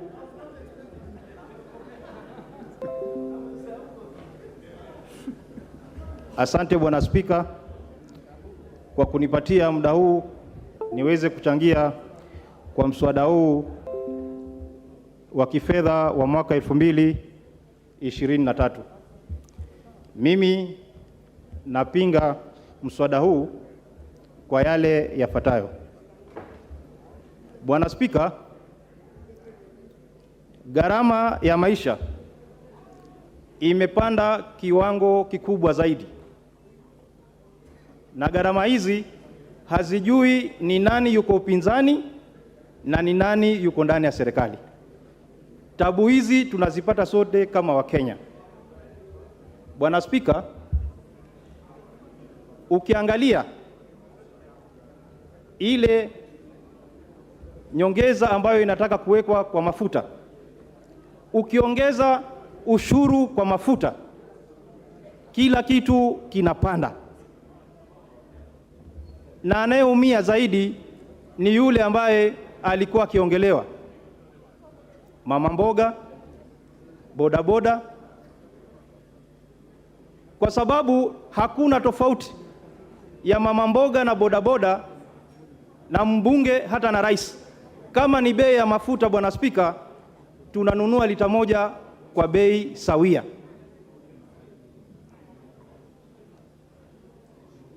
Bwana Spika, wakati serikali ilipoingia walisema gharama ya unga itashuka chini, wakasema gharama ya bidhaa muhimu zitashuka chini, lakini kufikia sasa Bwana Spika, gharama zimepanda maradufu. Unajua kikwetu Bwana Spika, utajua dalili za kwamba huyu bwana ana mbegu za kuzalisha, na kama hana utajua. Haina haja utangazie kila mtu. Yule babako ameketi pale nyumbani Bwana Spika, akiona mkaza mwana ameanza kutema mate, anajua ni dalili kwamba kumefanyika kitu, anatarajia mjukuu. Lakini serikali hii ambayo ipo, hatuoni dalili za kutema mate, ni kutangaza kila siku bibi yangu ana mimba, na tukiangalia hatuoni ile mimba, ni kuhadaiwa. Kwa hivyo Bwana Spika, ile tunasema ni kwamba serikali ilisema itahakikisha gharama za maisha zitashuka chini. Hapo sisi ndo tunasema, na mwananchi amesema hatuwezi kuongeza ushuru ili kufanya gharama ya maisha iende chini. Serikali inatakikana kuangalia yule mwananchi alikuwa anasema namtetea, ili aweze kupata nafuu. Bwana Spika, sisi ambao tuko mashinani, hata wale wabunge ambao kwa serikali, imekuwa ni vigumu hata kwenda mashinani kuonana na watu, kwa sababu sisi wenyewe hela hatuna mifukoni. Tutawasaidia vipi wale watu wetu? Na hii dhana ya kusema kwamba ati wabunge wanapewa pesa za kununua nyumba, ule ni mkopo, tunakopeshwa na tunalipa na riba. Kwa hivyo mimi sahihi, Bwana Spika, unajua nimechukua mkopo wa nyumba na ninakatiwa katika mshahara wangu. Hii nyumba ninalazimishwa kulala ni nyumba gani? Hii ingekuwa inakatiwa kwa hiari. Yule ambaye anataka akatiwe, alipe nyumba. Yule ambaye yuko na nyumba afanye shughuli nyingine na zile pesa zake, aweze kufanya, aezekee ili aweze kuongeza biashara yake. Bwana Spika, ingekuwa vyema badala ya kupunguza ushuru wa nyumba wangepunguza ushuru wa mafuta. Gharama ya maisha ingefanya nini? Ingeshuka chini. Lakini angalia ule bodaboda ambaye alikuwa akizungumziwa. Na kama ni ahadi, serikali hii imeahidi vya kutosha. Serikali hii imeahidi vya kutosha. Na kama ni kulaumu pia imelaumu vya kutosha. Kile tunachotaka sahihi ni kuhakikisha gharama ya maisha inarudi chini. Bwana Spika, tunapoenda mbele itakuwa ni vigumu hata ongezeko la watu kufanyika hapa nchini, kwa sababu wavulana hawana pesa ya kuoa, hawachip. Silvanos Osoro. Thank you, Honorable Speaker. Honorable Speaker, from the onset, I want to support the report by the Finance Committee in regard to this finance bill. Honorable Speaker, I want to restrict myself to the housing thing. Honorable Speaker, I once asked my grandfather where he was when his peers were being allocated huge tracts of land, across the Gusii region. And he told me that at that point, it didn't matter to him, to own huge tracts of land, because he couldn't imagine that at some point population will grow. He couldn't imagine that at some point land will be inadequate. That is the challenge we are also facing as far as the housing matter is concerned. It is for that reason, Honorable Speaker, that today, even as a member of parliament, my house sits in a 50 by 100 piece of land. And that is my area in Gusii area. Because of the carelessness and the don't care attitude my forefathers had as far as land allocation is concerned. Honorable Speaker, it is prerogative of every government to think and create structures that define the future of a country. I get surprised, Honorable Speaker, that we are seated here just talking about matters of today, talking about matters of now, not imagining what will befall this country as populations grow day in, day out in another 20, 30 years. When members of parliament rise on their seats, telling people that housing matter is not necessary, it is not a necessity, when we all know that it is important to have food, yes.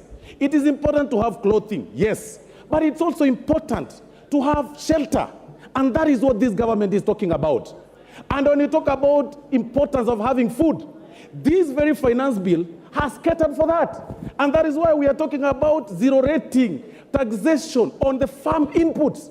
In another few days or so, food production will be low in terms, the cost of food, cost of producing food will be low, food will be adequate, people will have a lot of energy, but they will not have shelter. And that is what we are saying today, Honorable Speaker, that it is important for us to pass this finance bill as far as if there is nothing else that we need to be thinking about, then let's think about this housing thing.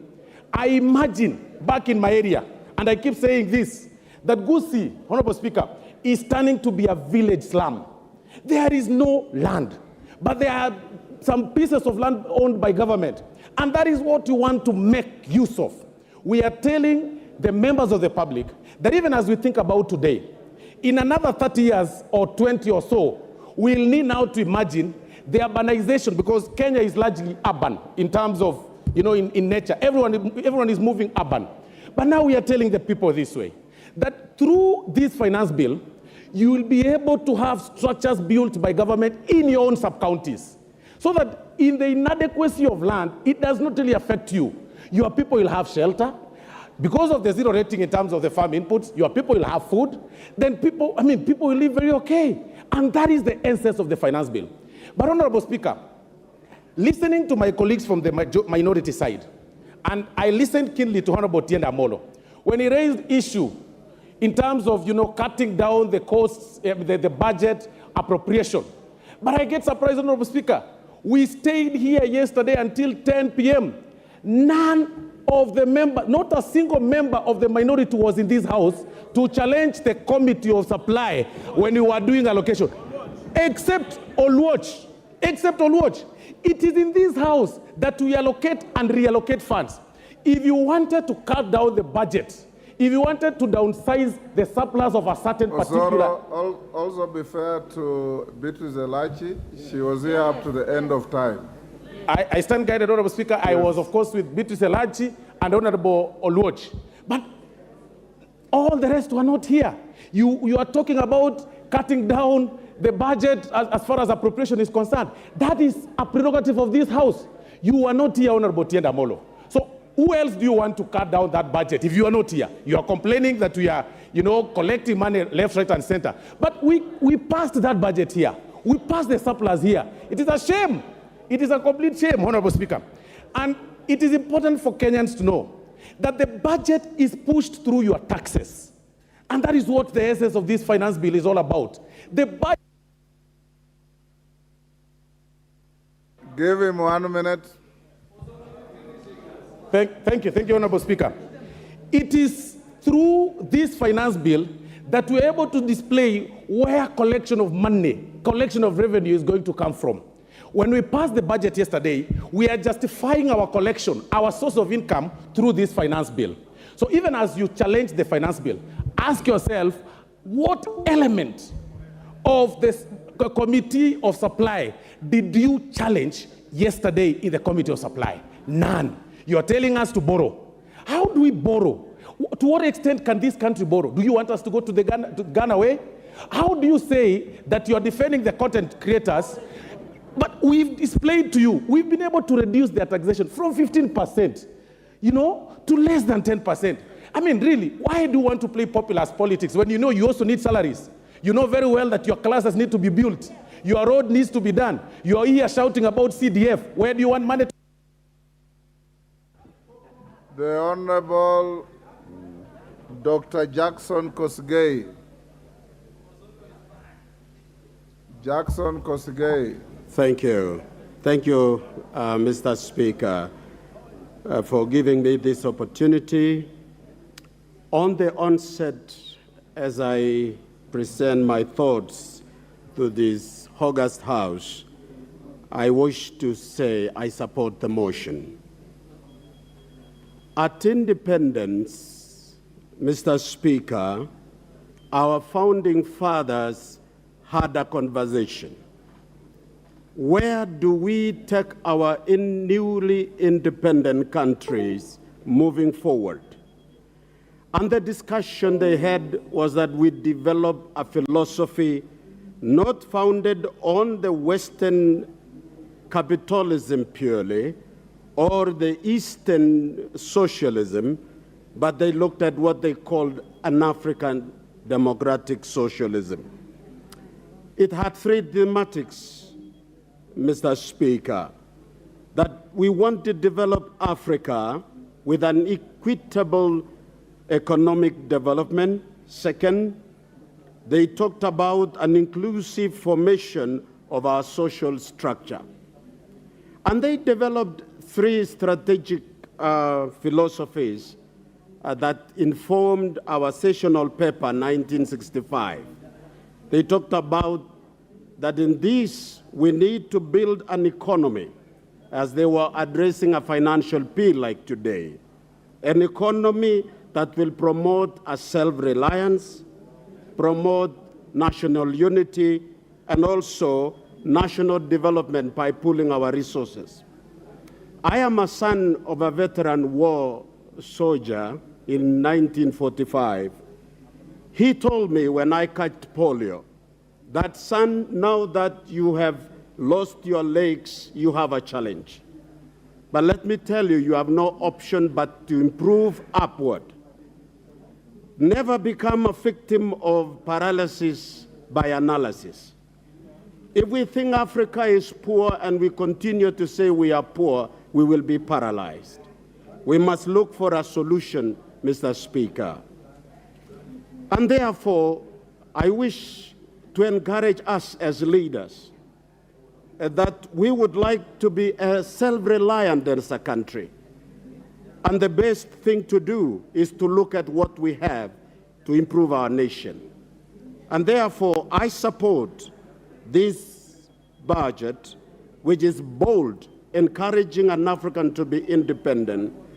Other details about how to elevate our situation has had some other mitigation given out in the country. So let us not send a message to the Kenyan people that we are done. We are not. We are able to rise up again after the Mr. Speaker. So I encourage this House, we support this bill without intimidating our own country. Thank you, Mr. Speaker. Thank you, Dr. Kosgei. Peter Kaluma.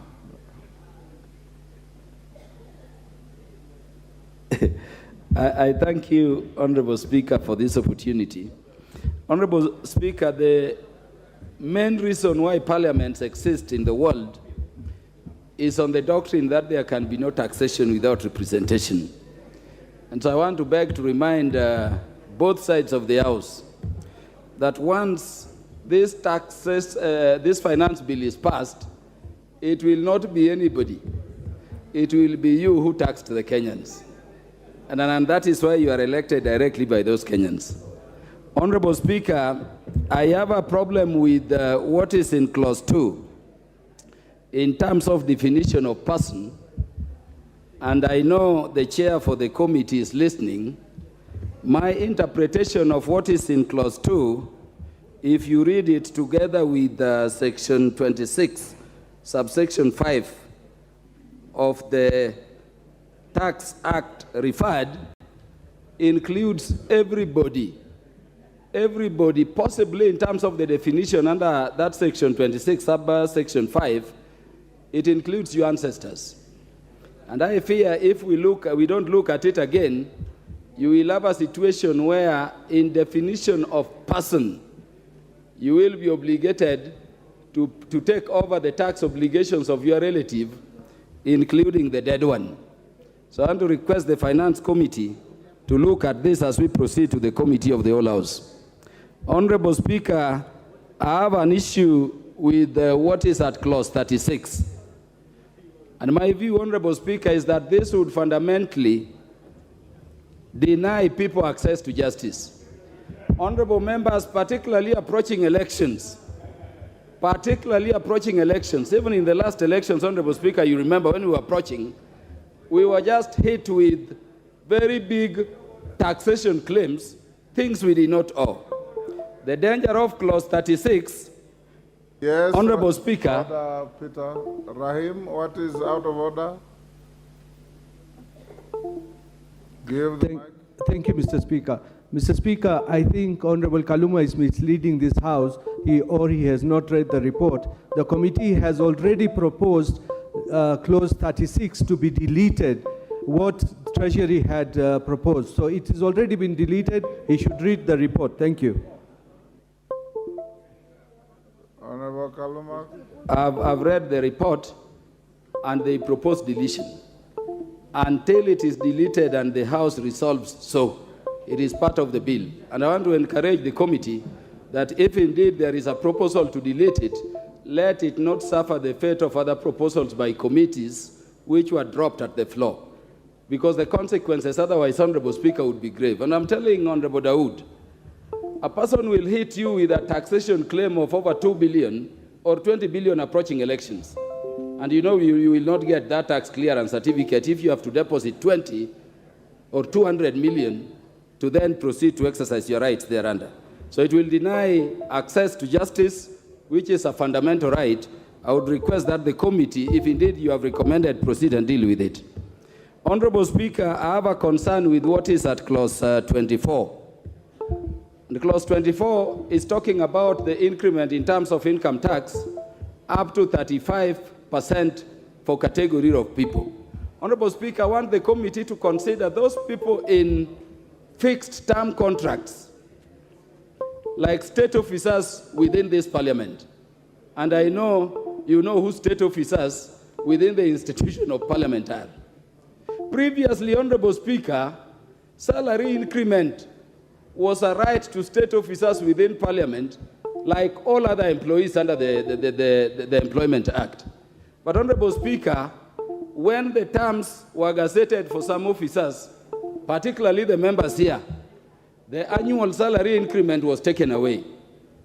The consequence is that so many people under that arrangement went into their single-term contract without increment. And you know the fact of the matter is that we may be talking, but so many of us do not take any salary home. You've taken mortgages. When you are increasing to 35%, you are enter into arrangements you cannot renege on. Where are you going to get this money? And you know what a mortgage is. Where are you going to get the additional 5% to pay? When I know, just like me, I don't know the others, Honorable Speaker, but me, the newspapers have carried reports confirming I earn zero pay because of mortgage. And it is a contract you cannot rewrite after you go into it. Are we going to think of situations of those fixed term contracts without annual increment, or what measures are we talking about? Honorable Speaker, the issue of VAT on fuel has been spoken to. But the fact of the matter is that this will affect everybody. And Honorable Speaker, across the world, finance bills are negotiated. Honorable Speaker, in the last parliament, I remember the regime then, the Jubilee regime, wanted to move VAT to 16. And out of negotiations weighing the situation of the economy, we settled out of negotiations at 8%. I would request that, because this is going to affect so many other, the economic issues down there, we at the very worst leave it where it's it. Honorable Speaker, on the housing levy, Honorable Tiende brought the element of it being a county function. And I think we consider that seriously. But I wanted also to say something, Honorable Speaker. Honorable Speaker, in addition to the fact that this is a county thing, it is not defined clearly how you will benefit out of your contributions into this levy. And I think in as much as some people may want to push it, let us define. If it were not a tax, Honorable Speaker, it would define how you benefit. We are levied for NHIF, NSSF, and others, but you can benefit. How are you benefiting directly on this? If you are not, Honorable Speaker, I fear we may be going into violation of Article 40 on people's property rights. Honorable Speaker, there is an issue in clause 51. And I'm saying this, Honorable Speaker, because the chair is listening to me and the committee is there. The area of tax and amnesty, Honorable Speaker, is something we should delete from our laws completely. Honorable Speaker, there is a time I visited a commissioner in charge of taxation. And just on his desk there, a person who was to pay the country over 10 billion, the minister just wrote, pay 200 million or 2 million. And we lose all that money. We need to stop amnesty. And you should question, as members of this committee presenting this thing, why are we allowing amnesty up to 31st December 2022? Who are these we want to give amnesty to before we can enforce the law rightly? And it has been happening.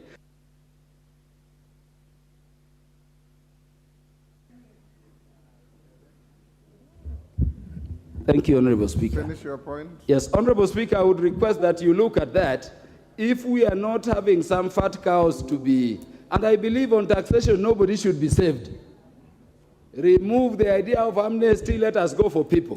And then lastly, Honorable Speaker, each year, we lose over 700 billion to corruption in this country. Look at the budget for EACC and the agencies fighting corruption, which we passed yesterday. We cannot be debating in retrospect, but I'm thinking if we were able to save that money we are losing to corruption, your budget would be, in terms of what we need, some 2.1 trillion, and we would be having a lot of money to deal with. Honorable Speaker, the problem is that we have encouraged corruption. And then people we should be taking money from are being given amnesty. I request, Honorable Speaker, that we look at all those issues among the other issues raised by the members. And so long as those issues have not been looked into, Honorable Speaker, I stand to oppose. Wakili Mureu.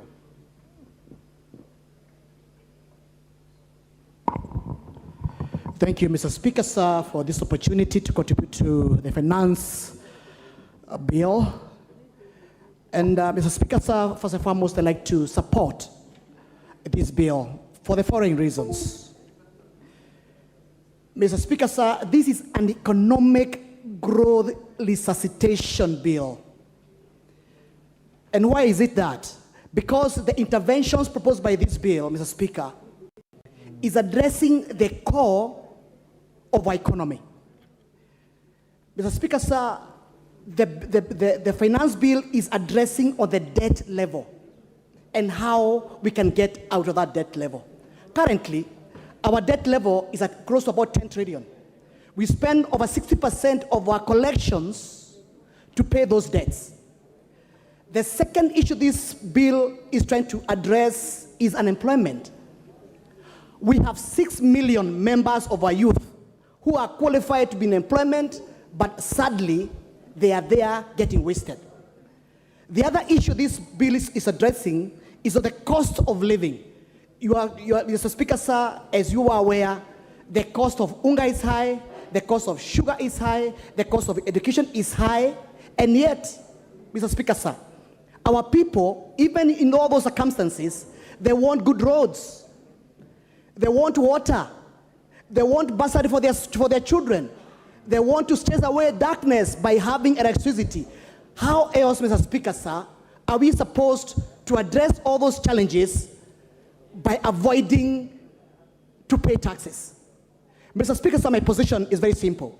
If you look at the provision on manufacturing, the finance bill has addressed clearly on the issue about our industries.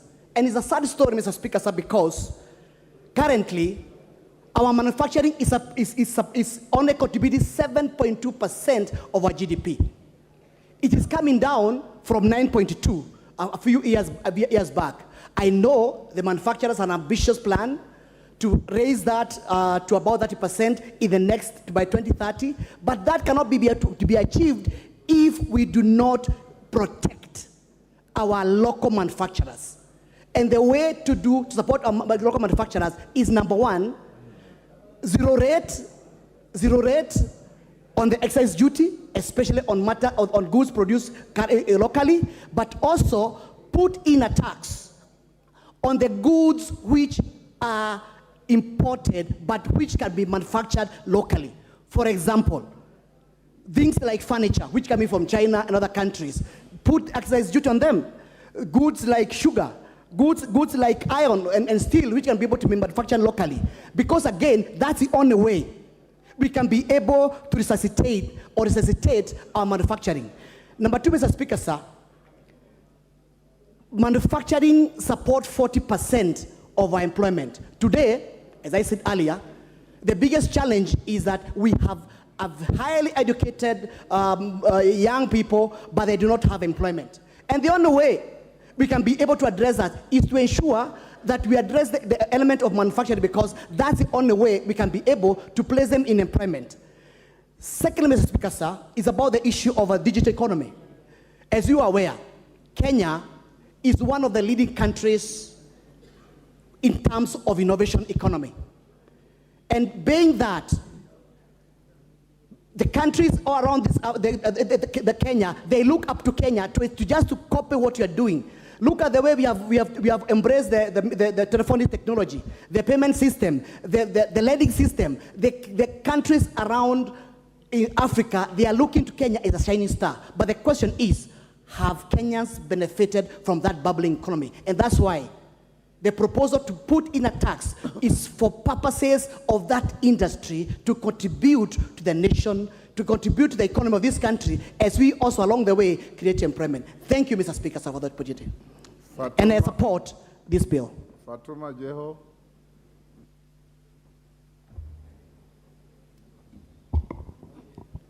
Thank you, Mr. Speaker, for giving me this opportunity. I rise to oppose this bill, Mr. Speaker. Mr. Speaker, there is no doubt that we are on an economic downturn. Our economic is collapsing.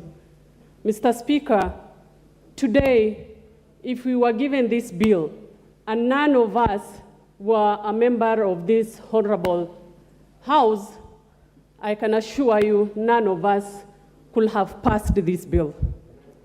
I say that, Mr. Speaker, because of few reasons. I'll start with the housing levy, Mr. Speaker.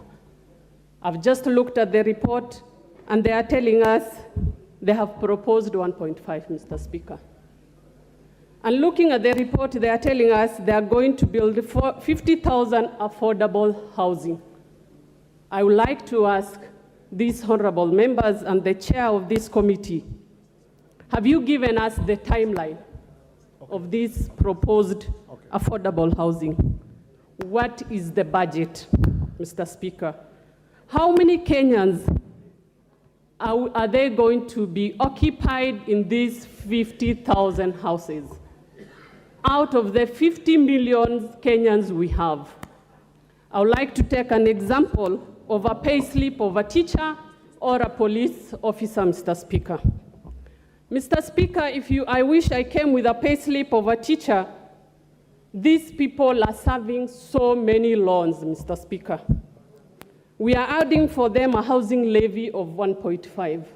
How are they going to pay, Mr. Speaker? Our police officers are dying out of depression because of the loans they are paying. We cannot add for them, Mr. Speaker. Mr. Speaker, I would like to say collecting and taxing the citizens is not a bad thing. But it's not the right time for the people to be taxed. It has come the wrong time, Mr. Speaker. It's about our people, the people we represent, Mr. Speaker.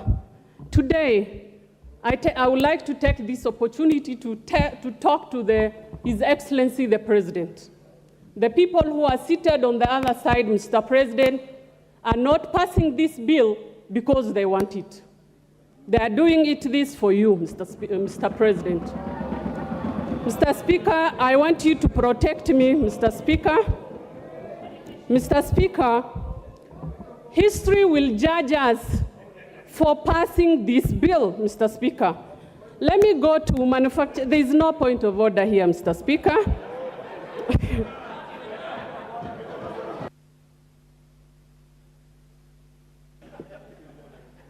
Point of order, Honorable Speaker. Honorable Speaker, we are debating the report on the Finance Committee.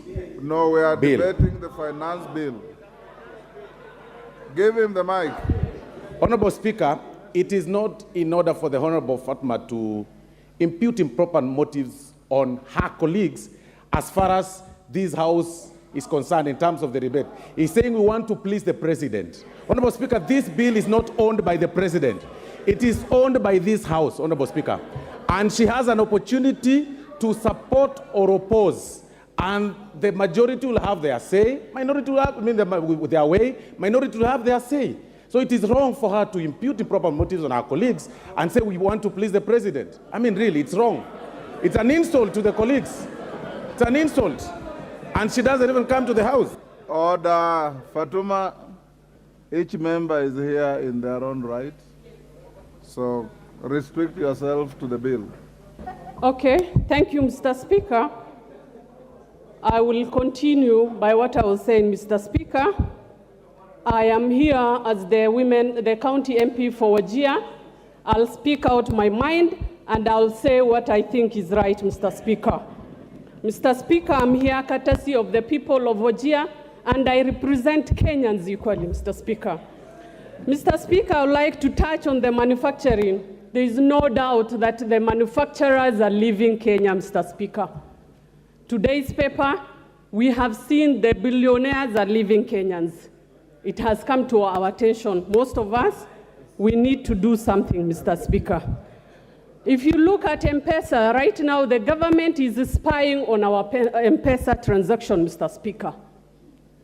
We cannot even deposit 100,000 on our M-Pesa account because it's taxed, Mr. Speaker. Honorable members, we just need to put our foot down and just think, for heaven's sake, Mr. Speaker. It's not about which party you belong to. What's your point of order? Give the mic to Honorable Kagombe. Yes, there you are. Mr. Speaker, again, I rise on standing order number 91-1. And when you say, that is a very grievous accusation of the government, that the government is spying on Kenyans on M-Pesa. That is something that needs to be substantiated because this House has a responsibility to debate such a breach of privacy of Kenyans, and therefore the honorable member cannot just stand here and talk about it and move on. So we need to substantiate what you're saying. Number two, we are discussing the finance bill, Mr. Speaker. And this finance bill, Mr. Speaker, has got nothing to do with the issues that she's raising. That is an issue that she can come and she knows the way to raise such an address and such an issue to this House. A proper way of raising it through a motion or through a bill, Mr. Speaker. Thank you. Fatuma, wind up. Your time is up. Thank you, Mr. Speaker. When I talk on M-Pesa, I'm talking on technology, Mr. Speaker. I'll leave it at that, Mr. Speaker. I'll go to food security, Mr. Speaker. We are doing VAT fuel on 16%. Mr. Speaker, I just want someone to explain to Kenyans, when you impose 16% on fuel, how do you expect to secure food on this country? Everything depends on food, Mr. Speaker. Mr. Speaker, as I sit down, because Mr. Speaker, sorry, I've been interrupted and I've forgotten a few things. Mr. Speaker, we need to earn the trust of Kenyans, Mr. Speaker. We remember what happened, the Gulwana Kulalu project, the millions and the trillions shillings that were spent on that. Mr. Speaker, as I said, we need to trust, we need to get the confidence of the Kenyans. Honorable McClap. Thank you, Mr. Speaker. I want to state from the onset that I shall support this finance bill as a member of Finance Committee and as a member of Parliament for Baringo North. Mr. Speaker, there are puzzling events that has happened. Number one, yesterday we went close by close approving expenditure for the budget, knowing very well that this budget shall be financed through ordinary revenues and revenues that will be collected through this finance bill. Mr. Speaker, it is therefore very illogical to again, attack the same finance bill that tries to raise revenue to completely be able to finance the budget for this country. Mr. Speaker, we are all Kenyans. All of us here, regardless of which political divide you come from, in this particular budget that we passed close by close yesterday, has programs that are cuts across the Republic of Kenya. How then do we finance these programs if we don't finance using our own resources? Mr. Speaker, I am a believer of Kenya. I believe that this country shall be able to move to become one of the economies of Africa, strong economies of Africa. How did these countries that have succeeded be able to finance their programs? Mr. Speaker, we can never be able to develop this country using borrowed resources. Time has come that we must finance this country using our own resources by at least a little bit sacrificing for the nation. Mr. Speaker, we met some, in this finance committee, there were about 1,500 petitions. For the first time, Mr. Speaker, I sat for more than 20 days trying to listen to professionals of high caliber who argue from left, center, right on the issues that are raised in this finance bill, Mr. Speaker. And we as a committee, Mr. Speaker, had made some proposals So, Speaker, and I wonder even my good friend Wandai did not read that we made a proposal that the issue of wigs, eyelashes, and everything were deleted. We made a proposal that this must be deleted to protect the hustlers of this country, because that clause, many Kenyans who came before us felt that this is a very bad clause. Mr. Speaker, we also on rental income, Mr. Speaker, been able to make a proposal to reduce from 10 to 7.5%, so that the investors across the political divide who want to do projects on housing, Mr. Speaker, will be able to get value for their money. How else do we protect the people of Kenya, Mr. Speaker, when we reduced the housing levy from 3 to 1.5%, Mr. Speaker? We sat as a committee and be able to address the issues that were raised by Kenyans, Mr. Speaker, even including bringing in coffee. We made a proposal to zero-rate export of coffee levy, Mr. Speaker. Coffee was not there. We brought in, there was only tea, zero rating on tea. But we brought in coffee because the Wanchikus of this country, Mr. Speaker, would want to benefit by actually getting maximum returns for coffee, tea, among other products that are actually grown in Kenya. Mr. Speaker, this is our country. This finance bill attempts to raise 289 to around 300 billion. Mr. Speaker, how then do we raise these programs, Mr. Speaker, and all the people of Kenya, regardless of where they live, whether they live in Azimio zones, they require roads, they require medicine, they require fertilizer, they require programs to lift their lives. How else do we finance and grow the economy of this country? The people of Kenya must be able to sacrifice a little bit so that we can finance our programs, finance our budgets, using our own resources, not the resources borrowed from the white people, Mr. Speaker. Enough is enough. We must grow our economy using our own resources and using ourselves, Mr. Speaker. We must be able to contribute. Azimio people do not live outside Kenya. They live in Kenya together with all of us. And we must know that this is our country, and we must work together, pool up resources, provide solutions rather than attacking everything in this finance, Mr. Speaker. Let us provide solutions for the welfare of the people of Kenya, because this is our country and we can. Adan Kainan. Thank you, Mr. Speaker. Mr. Speaker, I've had the opportunity to work with President Moi, President Kibaki, President Uhuru Kenyatta, and right now President William Ruto, Mr. Speaker. And we must all accept that we have a beautiful country called Kenya, Mr. Speaker, which all of us as individuals, as groups, must accept and believe in. Mr. Speaker, the issue of budget making, I know, is emotive, it is difficult, it's painful.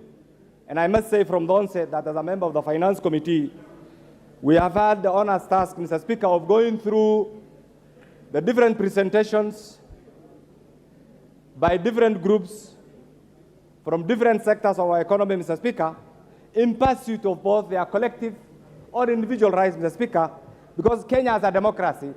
Every individual has the right to a divergent view, Mr. Speaker, and that is why, in the minds of the framers of the current Constitution, Mr. Speaker, the right to public participation is enshrined in the Constitution. But, Mr. Speaker, having said this, I want each one of us as the leadership, and being the leadership and being in this August House, Mr. Speaker, is a privilege.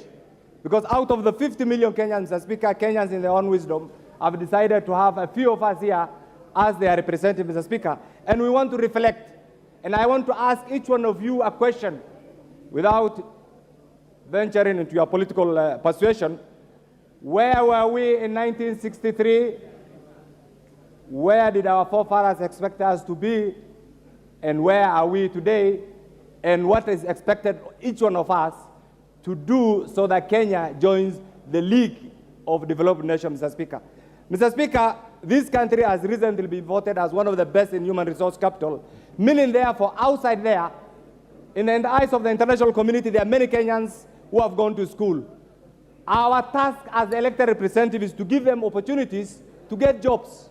is to give them opportunities to remove them from that ladder of being underemployed and unemployed, Mr. Speaker. How is this achievable? This is achievable only through taxation, Mr. Speaker. And Mr. Speaker, I want to say this. Today we expected, and I know we have my friends here, in our democracy we have two sides. Today we expected, what I expected, and this will have guided me, is to get an alternative tax proposals from those who are opposed to what the government is doing. It is not there. We expected to see an alternative budget proposal. We are not seeing it, Mr. Speaker. What is there, Mr. Speaker, is a government elected by the people of Kenya implementing their manifesto, Mr. Speaker, and therefore denying them the right to pursue their manifesto, Mr. Speaker, is an infringement of both their rights as individuals, as government, Mr. Speaker, and even to the people of Kenya, Mr. Speaker. And I want to say this as a member of the Finance Committee, having gone through this, and having said taxation is a painful thing, Mr. Speaker, I stand to support the finance bill as it is, Mr. Speaker. Mr. Speaker, you have been around as a person of immense institutional memory, Mr. Speaker. Mr. Speaker, look at the missed opportunities. This country, because of the fear of the unknown, we have stagnated. We have lost our stature as an economic hub. It's simply because we sit somewhere there. Look at what is happening to the GDP of Ethiopia. Look at what is happening to the GDP of Tanzania. Look at what is happening to the GDP of Uganda. Where do you want to place Kenya, Mr. Speaker? It's because we have persuaded ourselves that it's not us to do the right thing. Somebody else must come. It's our time to say this country requires development, Mr. Speaker. It's our time to say, as members of the 13th Parliament, what the government is proposing, bring the alternative. And let me tell you this for free. What you have been asked to do is to deny the government taxes, misinform the Kenyan public so that your regime becomes unpopular and collapses. Don't accept that truth. This government must function. This government has been elected democratically by the people of Kenya. And therefore, 1 month ago, Mr. Speaker, the salary is delayed. You saw the kind of picketing that was going on. I'm sure in your office, you have had Molongos, ya watu kuuliza mishahara. Isn't it? Where will the government generate the money from? The government must generate the money from taxations, through this bill. And therefore, Mr. Speaker, what I want to say is this. We have a country. This country must move on. This is the final takeoff for the Republic of Kenya. And please. Lotte. Okay, give him a minute. Is not cowardice. It's part of our democracy. Let's debate. This is a debating chamber. Let's not shout at each other. And I always say this as a practitioner. Let's debate. The majority will have their way, while the minority will have had their say. And that is the essence of democracy. Pass this bill as recommended by the finance bill. I support. Titus Lotte from Kacheliba. Thank you, Mr. Speaker, for allowing me to contribute to the finance bill. Mr. Speaker, as a member of this respected House, and also a member of the society that has a mental capacity to think, I want to contribute as follows to this bill, Mr. Speaker. Far from it, Mr. Speaker, there is a lot of information that has gone to the public that this bill is supposed to be punitive to Kenyans. But having looked through it, Mr. Speaker, I realized that this bill is trying to address the inefficiency that has been there in our tax regime, Mr. Speaker. We've actually been collecting very little amount of revenue vis-a-vis the capacity that we have. And this bill is not as punitive as we are told. I've looked through this bill, Mr. Speaker, and I've realized that only 3 main taxes have been introduced, and the rest have actually been made efficient. The first one, Mr. Speaker, is the digital monetization of the digital content. And this is in regards to the principle of taxation, Mr. Speaker, where taxation is supposed to be as evolving as possible in regards to respond to the evolving nature of our society. When our tax regime was done, Mr. Speaker, there was very little in terms of digital content. And because Kenyans are embracing the digital content very quickly, our tax regime is also supposed to embrace. And so, introducing the 15% on the digital content, Mr. Speaker, is in regards to the involvement of this. This is very nice, Mr. Speaker, because we've actually seen our revenue falling because a lot of advertisements, a lot of our contents are actually becoming digital. And so the mother of our taxation is also reducing because we cannot now net in the traditional taxes. So, Mr. Speaker, I think it is important that we actually also go along with the digital migration. The other tax that I've seen as new is the club entrance fee, Mr. Speaker. Initially, this club entrance fee was free, and it's only for the privileged, Mr. Speaker. The club members that are sitting here are paying hundreds of thousands to millions to clubs, and yet they're supposed to be exempted. There is no common man, there is no common person that actually benefits from this. I actually love the fact that we need supposed to introduce a tax to this club so that we net in these people that are actually in clubs, clubbing and using a lot of money and want to be exempted. The other one, Mr. Speaker, is the introduction of the 5% withholding tax on advertisement. Mr. Speaker, there are a lot of diseases that are coming to this country because advertising has become so cheap that people are misleading Kenyans. We've actually seen people being conned. We've seen people buying products that are not necessary because there is no tax on advertising. Mr. Speaker, introducing a 5% withholding tax on this will actually safeguard Kenyans from the conmen that are actually advertising if they are allowed to advertise for free. Finally, if I go to the housing, Mr. Speaker, I want to say that this country, we host the 3 main out of 10 slums in Africa. And until we actually agree to say we want to move out of the slums, we will continue premising and saying that we are not ready. We should be ready as now, Mr. Speaker. We want to move from being a country that is living in slums to a country that is supposed now to be a developed country. Mr. Speaker, if I look at the superhighway, the Thika superhighway, if I look at the SGR, I look at the Nairobi Expressway, everybody in this country, the people of Kachaliba contributed to it, Mr. Speaker, and yet they don't use it on everyday basis. So even this housing, we are all supposed to contribute to it because at the end of it all, when Kenyans get houses, whether you get it or not, it is for the common good of this country. So, Mr. Speaker, I stand to support. Thank you.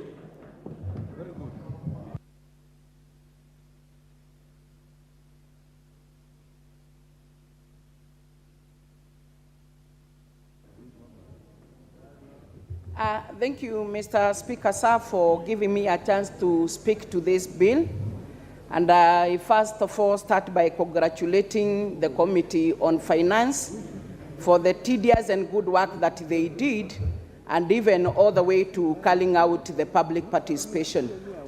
Mr. Speaker, sir, yesterday we concluded on the Committee on Supply on the budget. And we were able to adopt and to pass this, Mr. Speaker. And therefore today, we are discussing the finance bill, which is supposed to look for money to finance to run this budget, Mr. Speaker. And therefore, I failed to understand how yesterday we can be able to pass the bill on the Committee of Supply, and today we start going against on how to finance it. Mr. Speaker, sir, our budget of 3.67 trillion must be financed by the people of this Republic of Kenya. Mr. Speaker, sir, let us not go out and not be realistic and even play politics, populist politics, to tell our people that we are against the finance bill just because there is the taxation. Mr. Speaker, sir, there is no other way that we can be able to finance our budget other than through the taxation. Mr. Speaker, all of us, we understand that the cost of living is not good to all of us. We also understand that there is the debt that was left by the last regime, Mr. Speaker. We also understand there is unemployment and so many other. And therefore, as a government, we must look into how we are going to focus on areas to stimulate the economic growth and reduce the cost of living, among other development measures that are awaited by our people. Mr. Speaker, sir, I'm surprised to see the Azimio coalition standing up and going against this finance bill. Yet all the time we see the government officers visiting their areas. Every stood up with a mic to request for a load. Another one requested for the installation of electricity in their rural areas, the constituencies. They also speak a lot about the health. They speak a lot and to so many other areas. My question today, how do we finance for all the requests that you put? And that time you are taking the mic to ask that. It is so that your people can hear that you are really asking from the government so that they may get the development. That time you are happy when you hear the crabs that you have made your day. You have made your political marriage. But when we come here to look for money to finance this development, you are here standing up and talking 1, 2, 3, 4, 5. My dear, we must go for the taxation. We are against it for more loans because, Mr. Speaker, sir, for whatever we have not been able to pay. You have heard from the budget committee, they are saying 60% of our finances that we have is going to finance the loans. Mr. Speaker, sir, it is only 40% that is being left for the development and also for the recurrence. So, Mr. Speaker, we must struggle to make sure whatever our people are waiting for, we look for it, and it can only come from the taxation. And we are taxing those who are employed. We are taxing those who are in business. We are taxing those who have. Let us not incite our people who do not have when we are trying to create some employment and some areas that they can be able to employ themselves so that they can also be able to put food on their table. Mr. Speaker, sir, there is no one here who came to this plenary without taking breakfast. Mr. Speaker, sir, we are also going to take lunch. Mr. Speaker, sir, we are also going to enjoy good supper or dinners. Mr. Speaker, sir, the people that we are looking for do not have anything to put on their table. They are not even able to give clothing and other needed measures that are required to their children. So, Mr. Speaker, sir, we must realize this. Mr. Speaker, sir, I want to speak a little onto the housing fund. We have really put a lot of politics when it. Time is up. Memusi Kanjori.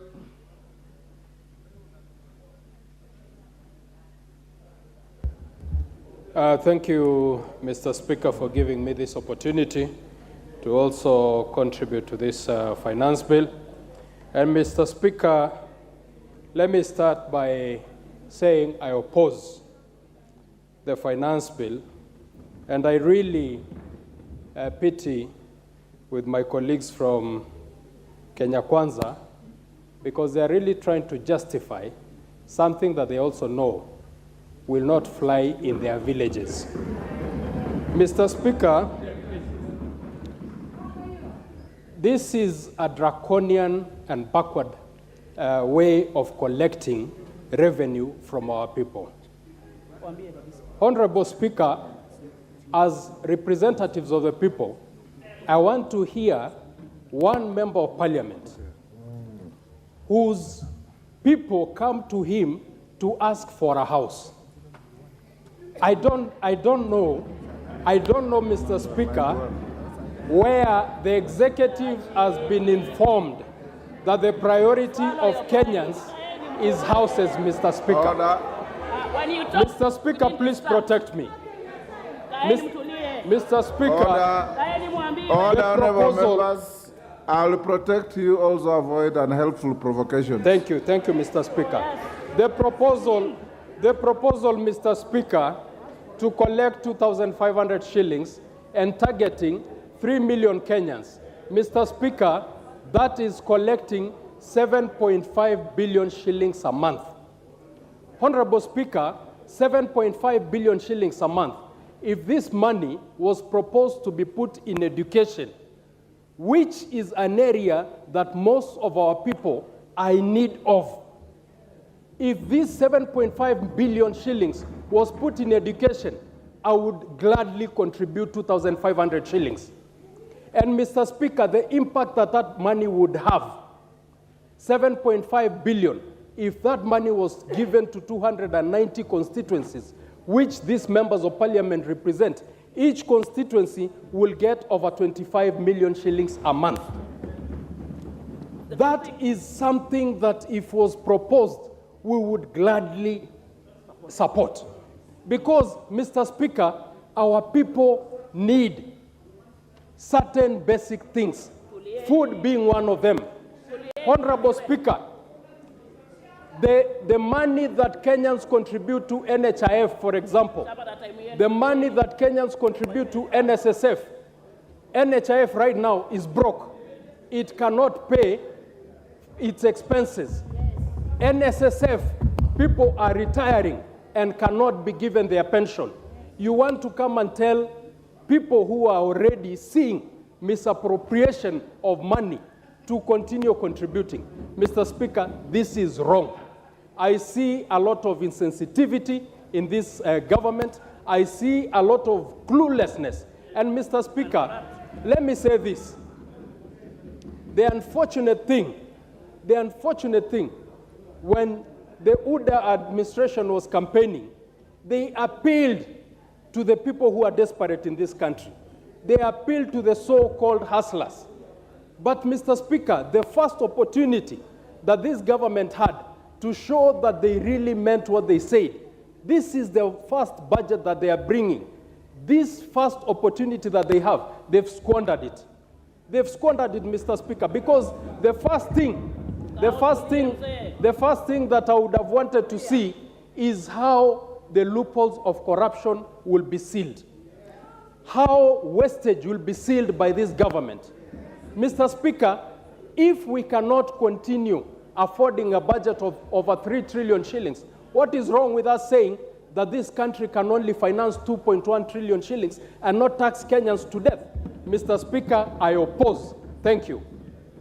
Mishimbogo. Thank you, Honorable Speaker. Honorable Speaker, from the onset, I want to strongly oppose this finance bill. Honorable Speaker, a formula of taxation which is going to burden the Kenyans and increase the cost of living, Honorable Speaker. Honorable Speaker, increasing the fuel levy to 16%, it means the cost of production is going to be high, the cost of transportation is going to be high. It will also affect agriculture, because agriculture depends on machinery, and the machinery also depends on diesel and petrol power. Order, Honorable Speaker. Order, Mishimbogo, you will have 4.5 minutes. You will be the first in the afternoon. Members, you may rise.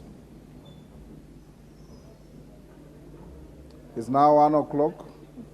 We'll take a lunch break and resume at 2:30.